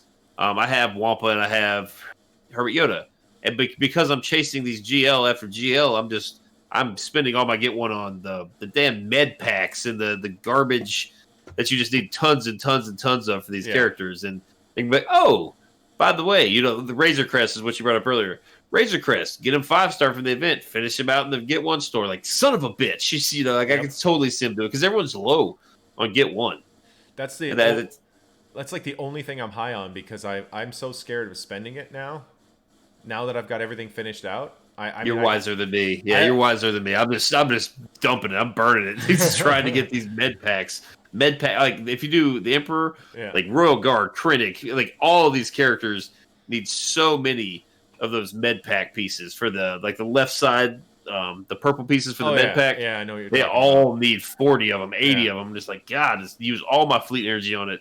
Buy them every time I see them. Yeah. In the get one store. I've got about a hoard of about 30,000 get one now so I haven't spent a single a single bit of it since I finished out Wampa. I was just like, I want to have at least 70,000 before I start spending this, and so I'm just building it up. Yeah, that's a wise decision. I'll just sit here and envy with my 5-star Razor. Started whooping ass with. Sit here and hang out. Yeah. It's like I'm behind on Get 2, so I just finished Malevolence, so now I have 7-star on Malevolence and Negotiator, so now I can start hoarding that up a bit, but, I mean, that was... Yeah, I'm pretty careful. I'm much more careful with that. I don't know why. I tend to hoard that one, but Get one, the one where they've consistently shown they're going to fuck you in, I spin that one crazy, but the Get 2 where they're just like, take these 2 ships. Yeah. In just complete silence. I want to save that stuff for some reason. So I don't know what I'm doing. But well, it's weird. So with Get 2, I think I know why you're more careful on it. It's because you're only really able to buy the ships and the finisher piece, but you don't get a good value on the finisher piece, and then Kyrotex, and you don't get great value on the Kyrotex either. So if you're spending your GAC currency on Kyros, then you probably aren't really having too many problems, so that's why you're not spending them. Whereas with Get 1, they give you like 30,000 options of shit you can buy with it. Yeah. And there's always something that you kind of need. Like, you kind of need it. You can kind of speed it up. If you spend 400, Get 1, you can speed it up a little bit. Or you spend 800, you can speed it up a lot. What do you think? And then meanwhile, You know, I find myself if I'm low on Kairos or something like that and I need them for something, you know, 8 aren't going to really change anything because I'll just start saving crystals and use like arena crystals to buy them. So, Right. So that's why I'm pretty sure it's going to be easy to hoard get too, and that's probably why you're having a much easier time with it. But like, Yeah, I buy 3 pieces pretty much exclusively out of there every time. I'll go through it every time I see like the right side furnaces, the HoloLens, and I think it's one other piece. There are 2 square pieces. I forget which one's which, but there's 3 specific pieces I buy out of there. The ones that a lot of the components take, you know, they come in pairs in the Sith raid. But there are some of the pieces that you only need one side of it. Yeah. I usually buy the one side only. That's all I buy from there. And even if I need them or not, I just stockpile them because everybody needs those damn furnaces on the right side to get to year 13. Everybody needs them. They're the new stun guns. They're the new. They stun are. Guns. They are the in-game stun gun. It's so stupid. Every single new character needs at least 50, and most of them need 150. It's like really, like come on, like and it was one of those where. Before I even looked at Jedi Knight Luke's, you know, finishers. Oh, sorry, not the G12 plus pieces that he needs on his for whatever it is. I already started farming the furnaces because I was like, I already know there's going to be at least 50 furnaces. Oh, 100%, yeah, at least 50. Yeah, and then I checked them and I'm like 50 furnaces, and I was like, you know what? I bet you Jedi Master Luke needs some too. And I look 100 furnaces. I was like, I fucking knew it. Like I just knew it. Like it was just they're always going to do it to you. As I remember when I got Geo Brood Alpha to G12, and I was like, I really need to get him to Relic just so I can start using him in encounters against Galactic Legends because I didn't have one at the time.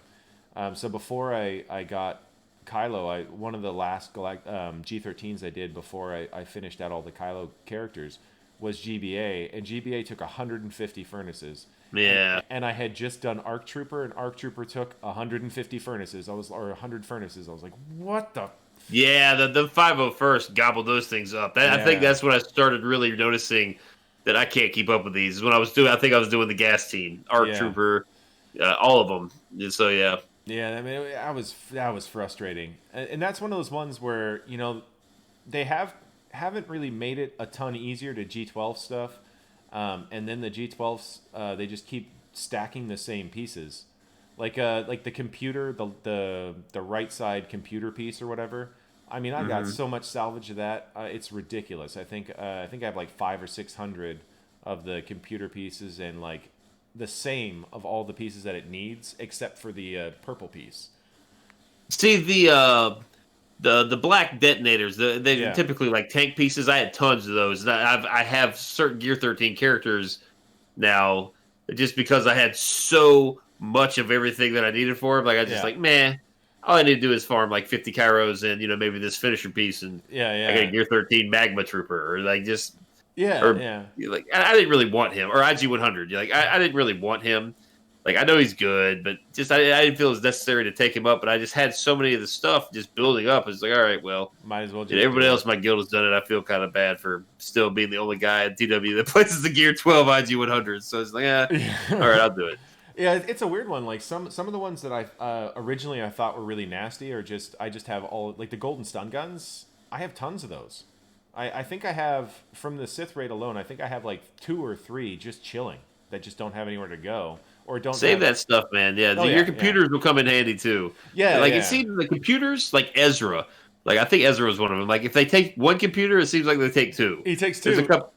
I think Wampa maybe 2. There was a couple characters I did like kind of in order, and I was like, damn, I ran out of computers, but now I don't need them anymore. It's like 5 characters take them, and that's it. Well, it's the funniest thing. So the stuff that takes Ezra to G13 that I need to put on him, none of it is for Jedi Knight Luke, and so I'm like, I could just push Ezra to G13. Shouldn't I? You know, and I keep doing it. Like, so all day I've been looking at the upgrade button on that character, like, he's another Jedi. I'm about to need more Jedi. I might as well do it. You know, and meanwhile I'm just holding back because it's just this one of these weird ones because for me, Ezra was always one of those characters where I was like, I should G13 him just so he can be my 5th in my Jedi Revan team when I want to do something like that or whatever. And now, then in 3v3, it's like, well, then I can run him with Bastila, and he does pretty good damage at G12, so at G13 it'll be really nice. And I know he hits really, really hard at G13, But it's one of those weird ones where I'm looking at the pieces. I'm like, he just needs those 2 computers. Neither Luke need those computers. Well, like I did the same thing. Like Luke, I toyed with Ezra for many, many months, and I finally did it, and it was great. But I'll tell you now, like Ezra is always the 6th best option. Yeah. Like he's never like, ooh, let's use Ezra. He's like, it's always like, well, yeah, we've got Ezra. I got Ezra. he's like the epitome of average, like average speed, average durability. If you don't have the Zeta, very average damage. Just kind of average the average character. Like when you're playing like role playing games, and you pick like the guy that's got like out of 10, 5 down the board. Like that's it's Ezra. like when you're playing like Skyrim and you go with the human. It's like it's do a little bit of everything. Nothing well. He's great. But just there's always somebody better. Like on the Rebels, there's characters that hit way harder, more consistently than Ezra. Ezra's got the big move. Yeah. He does. I still think he has like the best call to assist move in the game. That move is great. And it gives him turn meter too, which is just nuts. Well, you can guarantee a crit. You can give a tank that might die on the next turn. You can give him more protection. Yeah. You can give turn meter, like you said. It's really unique in his assist move if he ever gets a turn. You know, it was funny. What made me not do it, even though I like went and looked at all the gear pieces. What made me not do it was that I don't have the Zeta on him. I'm like, I'll just leave him as is. I don't really use him at the moment. I don't see myself suddenly using him more just because I've made him G13 or whatever. If he had the Zeta, I wouldn't put the Zeta on him, man. I wouldn't. Yeah. No, but if you do gear 13 him, maybe. Yeah, that's what I mean. If I were to actually Zeta, if I were to actually G13 him, I would have to. I think I would have to throw that Zeta on to get that big hit, because then it's all of a sudden it's like, okay, now he's a Jedi that can do some good damage, with that big hit there. But yeah, I didn't end up doing it. It'd be interesting to see him under Master Luke. Like mine's like relic 2 or 3, right? So, well, I know. I want to say someone in my guild played around with it and could do good work. Like he was trying to figure out what was the least amount of Jedi he could use to beat, or the least strong team he could use to beat Kylo in the arena, and he was using some really interesting comps. So it was like that was one of those ones where you were seeing stuff like he was trying out with like Plo, and he had Ezra in there, Plo. He had I want to say he had Hoda in there as well. And then I think Barriss or something, and he managed to beat Kylo's with that. I was like, wow, okay, that's. I think if you go like all in on Ezra, like the handful of people that might have him R7, I bet he's pretty good with Luke with all the stacking mastery and the Jedi lessons and stuff. I bet he's pretty good there, but I'm not R7 Ezra until I have to. Until I have to for some obscure Rebels Galactic Legend they come out with in a few months. I don't know. Yeah, but like I was just I'm at this weird thing where I was talking to Fruit Ninja Mike actually, and he brought up how it might be a good idea to do four Jedi teams, because now he's got Relic Cam and everything, and he was going on about if you get the Cam team, and then you have a Jedi Revan team, and you have a Jedi Luke team, and you have a Jedi Master Luke team, and you could do that, and we were kind of throwing around Jedi that you could do there, and the one that kept coming up actually was Ezra, and I was sitting there and like, actually, yeah, Ezra and Kanan they both would be kind of handy. I mean, Kanan gets the protection up, he gets tenacity up, and he does counterattacks. He gets health back on debuff, so if you've got him tanked out for health and defense, he could be a good little character. But they're a nice duo. Yeah, like that. I think they go together well because they're both Jedi and Rebel. I often find myself, because I have a Zeta on Kanan too. That's one I would take back. That is definitely one I would take back. I think so. But those are the only two I think in Chopper. I have the weird Phoenix. I have Kanan, Chopper, and Ezra Gear 13 plus. All the rest are. Yeah. I think Sabine might even Gear 11 still. But I have those three, and I've got some use out of it. I always do seem to pair Ezra and Kanan together. They always go hand in hand. Like when I ran a Bastila lead Jedi for the longest time. Just kind of like I wouldn't call it a throwaway team, but just a weaker defensive team that I placed. Just tertiary team. Yeah, stole some banners team. Yeah. And I would run Kanan Ezra with Bastila. I think it was like Plo Koon and Wampa. Like that team, it was stupid, but it was clocked in a certain way where like I'd steal your banners basically, and just I don't think it ever held necessarily. and they couldn't beat much offensively, but they come in, they're okay. Yeah. Again, I think they're like luxury characters. I don't think they're necessary for anything. They come in handy on occasion if you have them. Yeah. That's the thing. That's like that kind of big separator from like where I am and where you are is like I don't have any luxuries just hanging around. Everything's got purpose. Well, I've played I've played almost I played 2 more years than you, man. Yeah, so exactly. it just comes with time. Like like that's kind of what I'm getting at. It's like you probably had the POW Zeta from back when from that team. Oh no! I did that one recently. You did that one recently? No. Yeah, that's a new one. But like, okay, well, that's a good point. Like POW back in the day for the Sith raid, a lot of these characters that I have that maybe you don't come from some obscure team that we had to use in the raid to beat it. Yeah, like the fucking Chex Mix team, or like the IG-11 or IG-88 droids from the tank raid when it was new. Like droids were the go-to team for P2 when the tank raid was like brand new. Like you see so many people have Zeta Cody, who's just a bag of shit. He's terrible. He's by far arguably the worst clone of the game now. Yeah. Now that everything's getting reworked except him. A lot of people have Zeta because you almost had to for P4. This like a lot of characters that you end up getting are, I want to say, for lack of a better term, like mandatory for basically to remain in guilds. I didn't see you do 2% in P4. Well, I don't have Cody. You got until next week, buddy. Like, make it those happen. Sort of things, and that's going to happen with the Rancor. And it's unfortunate, like the guild turnover rate, just the pressure people get in their guilds. Yeah. You see like long-term guilds that you've seen in the game for 5 years now, almost. They just break up, change names, merge, do it like just all to get some relicate material before somebody else. It's unfortunate, but that's the way the game always has been. Well, it's a weird one. So depending on how hard this new raid is, I really hope that it's not that difficult to get the relicate materials. For the simple fact is, I don't want it being.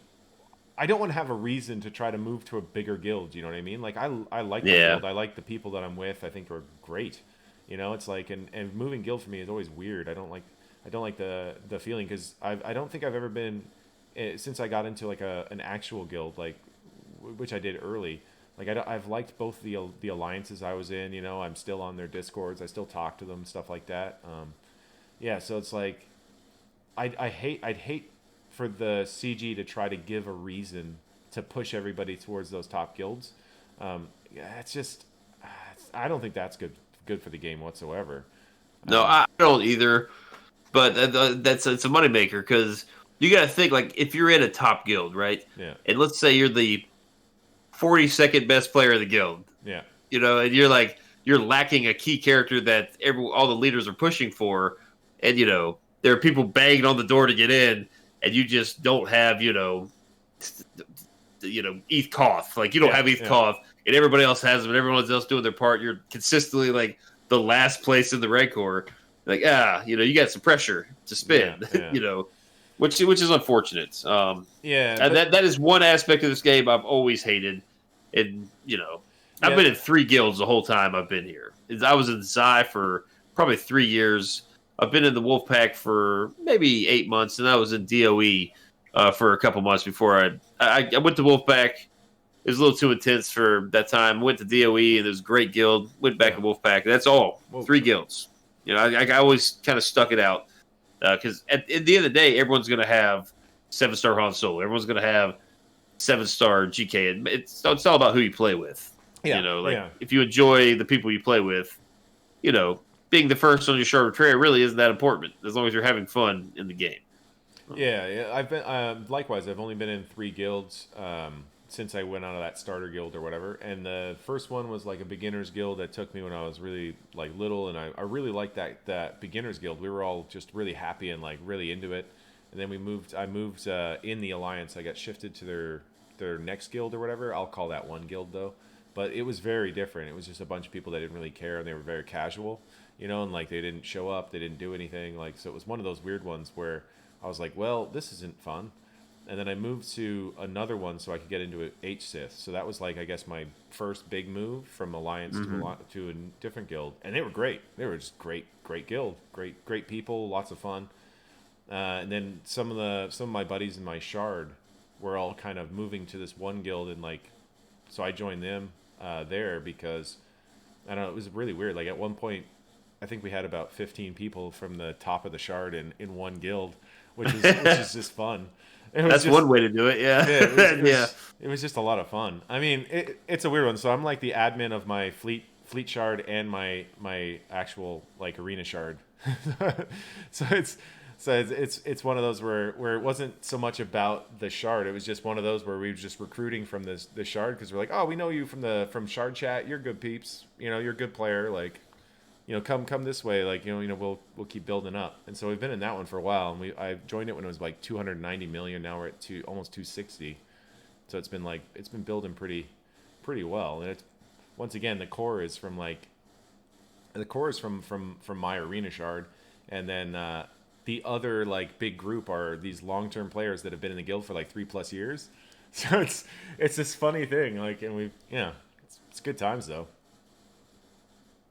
You play with the same people, you start knowing, especially like a new raid comes out, you start just naturally knowing when people's time zones on, when they're likely to play, like, so you can kind of start like even TW planning and stuff like, well, player A, B, C, and D live in Europe, so we can count on them to take out a couple teams in the morning. So let's really, push tonight, guys. Like the American side of the guild, push towards get through that first zone, so our European guys can come in and take over. So just all sorts of little stuff that when you're in the same guild for so long, people's tendencies, and it makes things easier at times. Well, that's another interesting aspect. The times, like our guild is mostly split between Europe and North America. So like our raid times are in the afternoon kind of thing, and so our territory wars is interesting. So we'll go really fast when it starts. We'll have some Europeans on, and we'll have some of the North American guys, and they'll blast like the first 2 walls down. And then depending on what's there, we might slow down or speed up depending on what they're setting. And then it's really interesting. So like sometimes in the morning you get the European people like, hey, you didn't save us anything. And then sometimes they're like, hey, we've got everything. What do you want us to take down? And we're like, oh, okay, cool. We've been having trouble getting through this wall. Go knock that out. Feel free to overkill on these teams because we just need them gone. That kind of thing.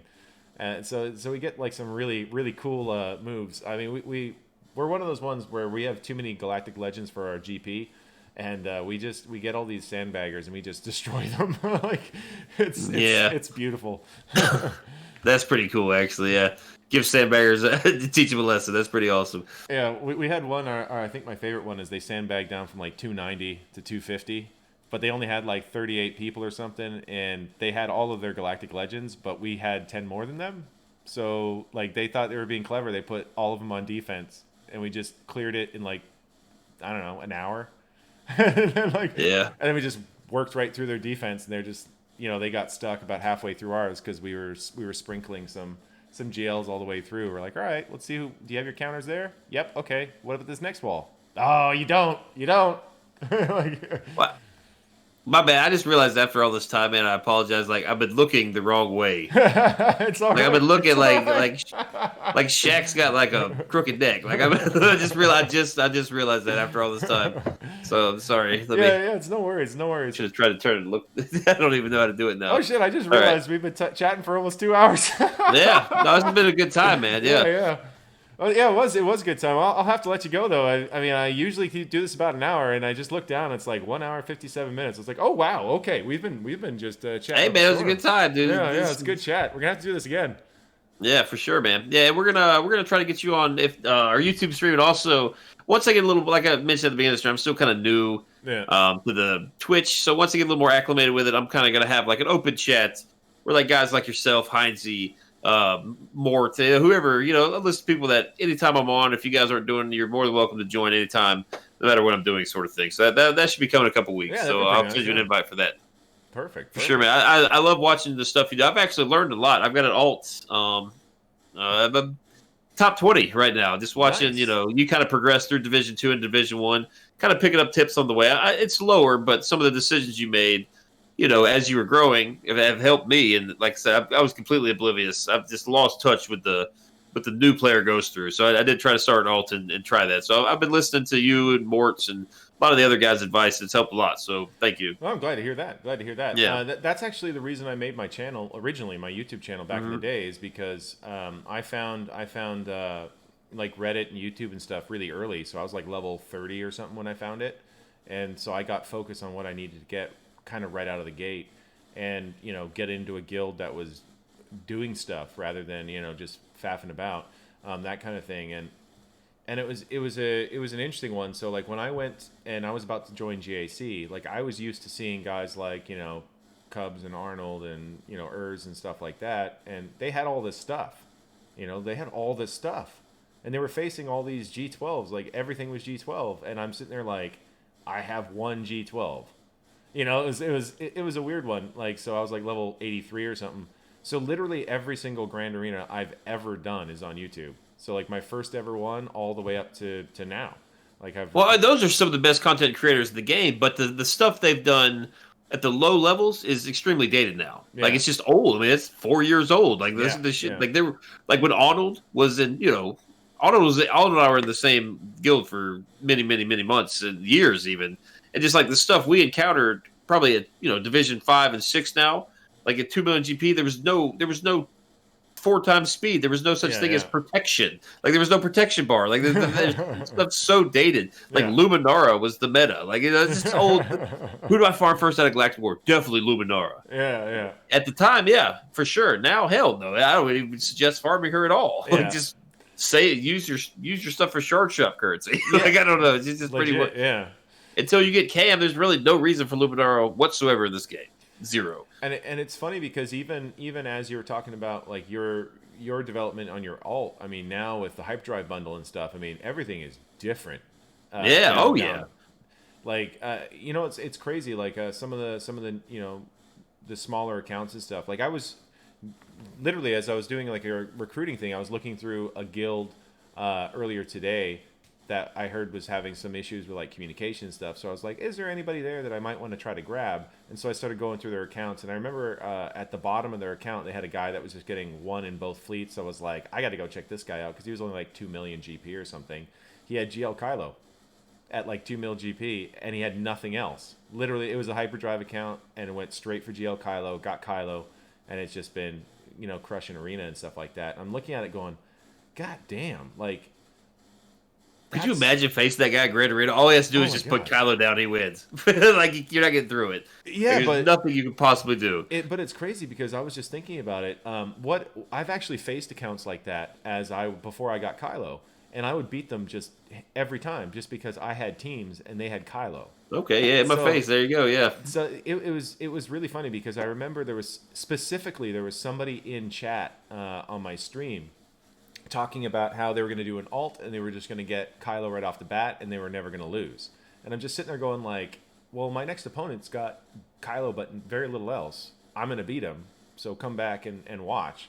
And it was like, I literally was doing it almost like instructive. I'm like, this is why you don't only get Kylo. And I was like, sure, he's going to get one in arena and that's great. And I wasn't trying to knock on that, but it's one of those ones where it was like in Grand Arena, it's so easy to shut down an account that puts their strongest character on defense because all you have to do is stop them as well. And if they don't have strong stuff, they can't get through your defense, then they've countered themselves.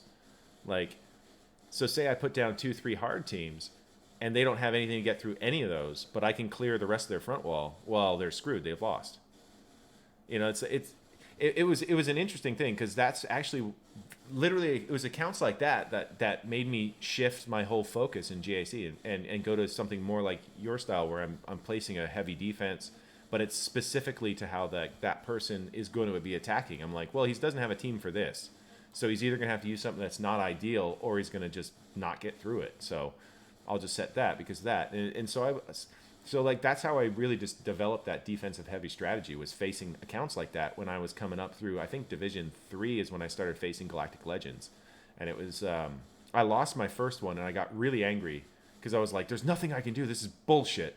And then the second time I was like, you know what? If I actually set this on defense and if I just try to take their top and I try to stop them from taking my bottom, I'm probably going to beat them on efficiency, and that's where it started forming, really. Yeah, no, I don't think my bugs have been beat yet. I got I have a Division 8. I have a 1.2 million account. And I have a 260 speed brute alpha, and like a really fast soldier.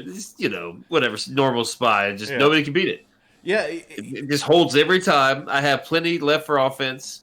It's interesting. Like 3 versus 3 has been great for me. I won't do nearly as well with 5s, but because I have 6 Jedi, I have a full Jedi team, but I also have Padme because of the bugs. So I could run like Padme. I don't have Kenobi or Han or anything, but I can run Padme, Ahsoka, and Anakin. Yeah. And I can run like Bastila, Grandmaster Yoda. I think it's Old Ben or where my 6th one is. So I've got 2 awesome teams for offense. Yeah. You just put everything else to defense. I mean, Night Sisters are garbage, but they're good banner stealer. The mechanics are difficult. Like low gear Night Sisters definitely will still get holds, which is hilarious. When I that was actually the second the second main team that I kind of focused on. My first dark side team that I got were Night Sisters, and I got them specifically to throw on defense because I always hated facing them because I was always like, I'm gonna just Jedi them so I don't have to deal with it, and that was kind of my move. And then and then it's sort of turning out like all of a sudden my Night Sisters were getting all these holds and stuff, and I didn't really develop them past 1 relic on Daka. I had her at relic 2 for the longest time, and then she kept getting holds and stuff, so eventually I got her up to about, I think, relic 5, and the reason is I just wanted that extra health, because it's just so integral to getting her on, using her on offense and stuff against Grievous and stuff. Well, it's tough. Like I don't know. I'm in a pickle now. I have my Night Sisters. I've gotten a lot of use out of my Night Sisters, but now I'm really finding them to be pretty much a Grievous counter exclusively. They're not effective defensively. Not at my GP. The lower GPs I can see that, yes, but like I'm almost curious now. Like if you're a new player, is it better to go Asajj or is it better to go something like the Mon Mothma route? Is it better to go maybe in a few months we see how good this Queel and maybe is it worth going after bounty hunters because you have Mando, you have Grief. Like I'm curious. Well, I'm curious if I should suggest Night Sisters to new players anymore. Well, I can tell you exactly when Night Sisters stop being great, and that's about Division 3. When you get to Division 3, people have ways of dealing with Night Sisters, whereas before that, they usually don't. They can overkill the shit out of it, or they just lose. But around Division 3 is where you see Night Sisters stop being effective, and that's when I started trying to use them on offense. And so in Division 3 and Division 2, I was using them a lot against really good bugs. When someone had like relic bugs, I would Night Sister them, and then I would still be using my Jedi counter on Grievous, because those were like the 2 big teams that I was facing all the time, with Grievous and bugs. And so it's only now in Division 1 where I feel like my Night Sisters don't really have a purpose. That's why I put a little bit extra relics on Daka and stuff like that, because I'm like, you know what? If they give me a chance to use Night Sisters on their Grievous, I'll take it. Like I have parameters of how I like to attack Grievous with Night Sisters. I'll still stick them on defense and stuff because they're gonna get beat, and they're gonna get beat by someone's like First Order, but they're probably throwing Watt with it. They'll get full banners, but I steal their Watt, and then they can't Watt something else. It's like I start using it like that, like almost cynically, like, okay, if I place this here, it's going to be to draw something like that I don't want them using somewhere else. And it's a strange one because I still think that very, very good Night Sisters are amazing on defense and on offense, but they have to be fully relicked. They have to be really, really well modded. I mean, you have to have absolutely dynamite spirit. If you don't have a dynamite spirit, you're just not doing much. Perhaps that's my problem, because like spirit over the past few months is continually picked over. Like, I take a mod, just make her 2 speed slower, give her 50 less offense. Just slowly over time, maybe I've just taken her down too far. That could be my problem. Yeah, because spirit's the big unknown. Like everything else about the team is fine or whatever, but a big crit off of spirit, oh baby, like that. She's nasty. Yeah. So she was actually, I want to say she was one of the first, maybe the first, one of the very first. I'll say first 3 characters I relicked was spirits. I think I took her to R3. It was like it was totally unconventional. Everyone's like, God, you're an idiot. And I kind of was, because there were way better characters to do. But I really like Spirit. I love the Night Sisters for the longest time. Well, I was a huge Night Sisters fan. Great. I guess just too many things have come out that counter it. Yeah. Well, that's more the problem. Like, there's so many things that make them easy to beat, right? Now, Piet's in the game, so Troopers, everyone can easily counter with Troopers now. Exactly. So for me, like now, I almost want to say just like Klesso goes, well, if they give me a chance to use my troopers, that's just an easy 60 banners to me. So it's sort of like that with Night Sisters. I'm like, it might only be 51 banners or whatever it is, 55 or whatever in fives. You get your 55 banners or whatever, but it's a solid kill on something better than you. If they don't put Watt with their Grievous, okay, I'll probably sister it, probably. Depending on how they like to, set defense. Do I expect something that's going to require my Jedi or something like that? Then fuck it, Night Sisters, fine. And I've got them finally like modded specifically for that Grievous team and stuff like that. Whereas that's all I use it for. Yeah, yeah, it's a Grievous counter. That's it. And yeah, it's like especially when they like to set the BB-8 Grievous, I love seeing that because my parameters. I always say if my DACA is within 25,000 health of a Grievous, I'll beat it, 90%, 95% of the time. But with the BB-8 version, it's like 35,000, something like that, because you don't have to worry about Droidica's big bomb. So I'm like, around 35,000 health discrepancy, that's about right. If their Grievous is like 160 with BB-8, yeah, I'll take my Night Sisters at that. That's fine. And then it's like... It's a good measuring stick, actually, the health on Grievous versus DACA. That's a good... I figured that one out in Territory Wars because... We always face 50 Grievouses on defense or whatever. It's just the way it is, and for the longest time, like I wouldn't say my guild had trouble with it, but we always kind of flirted with we're spending too much on Grievouses. So I made like a little video on countering Grievous with Night Sisters and just shared it in the guild and stuff like that. And I was just like, all right, guys, go take a look at this. This is how we do it. This is how we're gonna mod it. Like let's just use our Night Sisters for something here that takes one relic. That's it. You don't have to be super, and sometimes it'll go wrong. That's fine. Just airplane mode. If we can kill as many of these possible with Night Sisters, we're ahead. And it was one where what I was testing in the arena when I was making the video was one of my guild mates and shard mates. He's got, an account, 7 million GP or something, and he's got like, I don't know, I want to say 80 plus 20s or something like that. Like he's just crazy account. It's like just ridiculous. And so everything has remarkable speed. And so he just put in his Grievous that's just modded like normal. He was just shredding my team. I couldn't do anything. And so I finally was like, okay, could you chill out on the mods a bit, kind of thing. And eventually I got another guild mate to put her Grievous in, and it was modded like a normal person. And I was like, yeah. I can actually do this. And it was a weird thing because when he lowered his mods, I realized like at about 30,000 to 35,000 out, the variance on DACA getting killed was huge. Like it was just like a 50-50 shot that you get your DACA.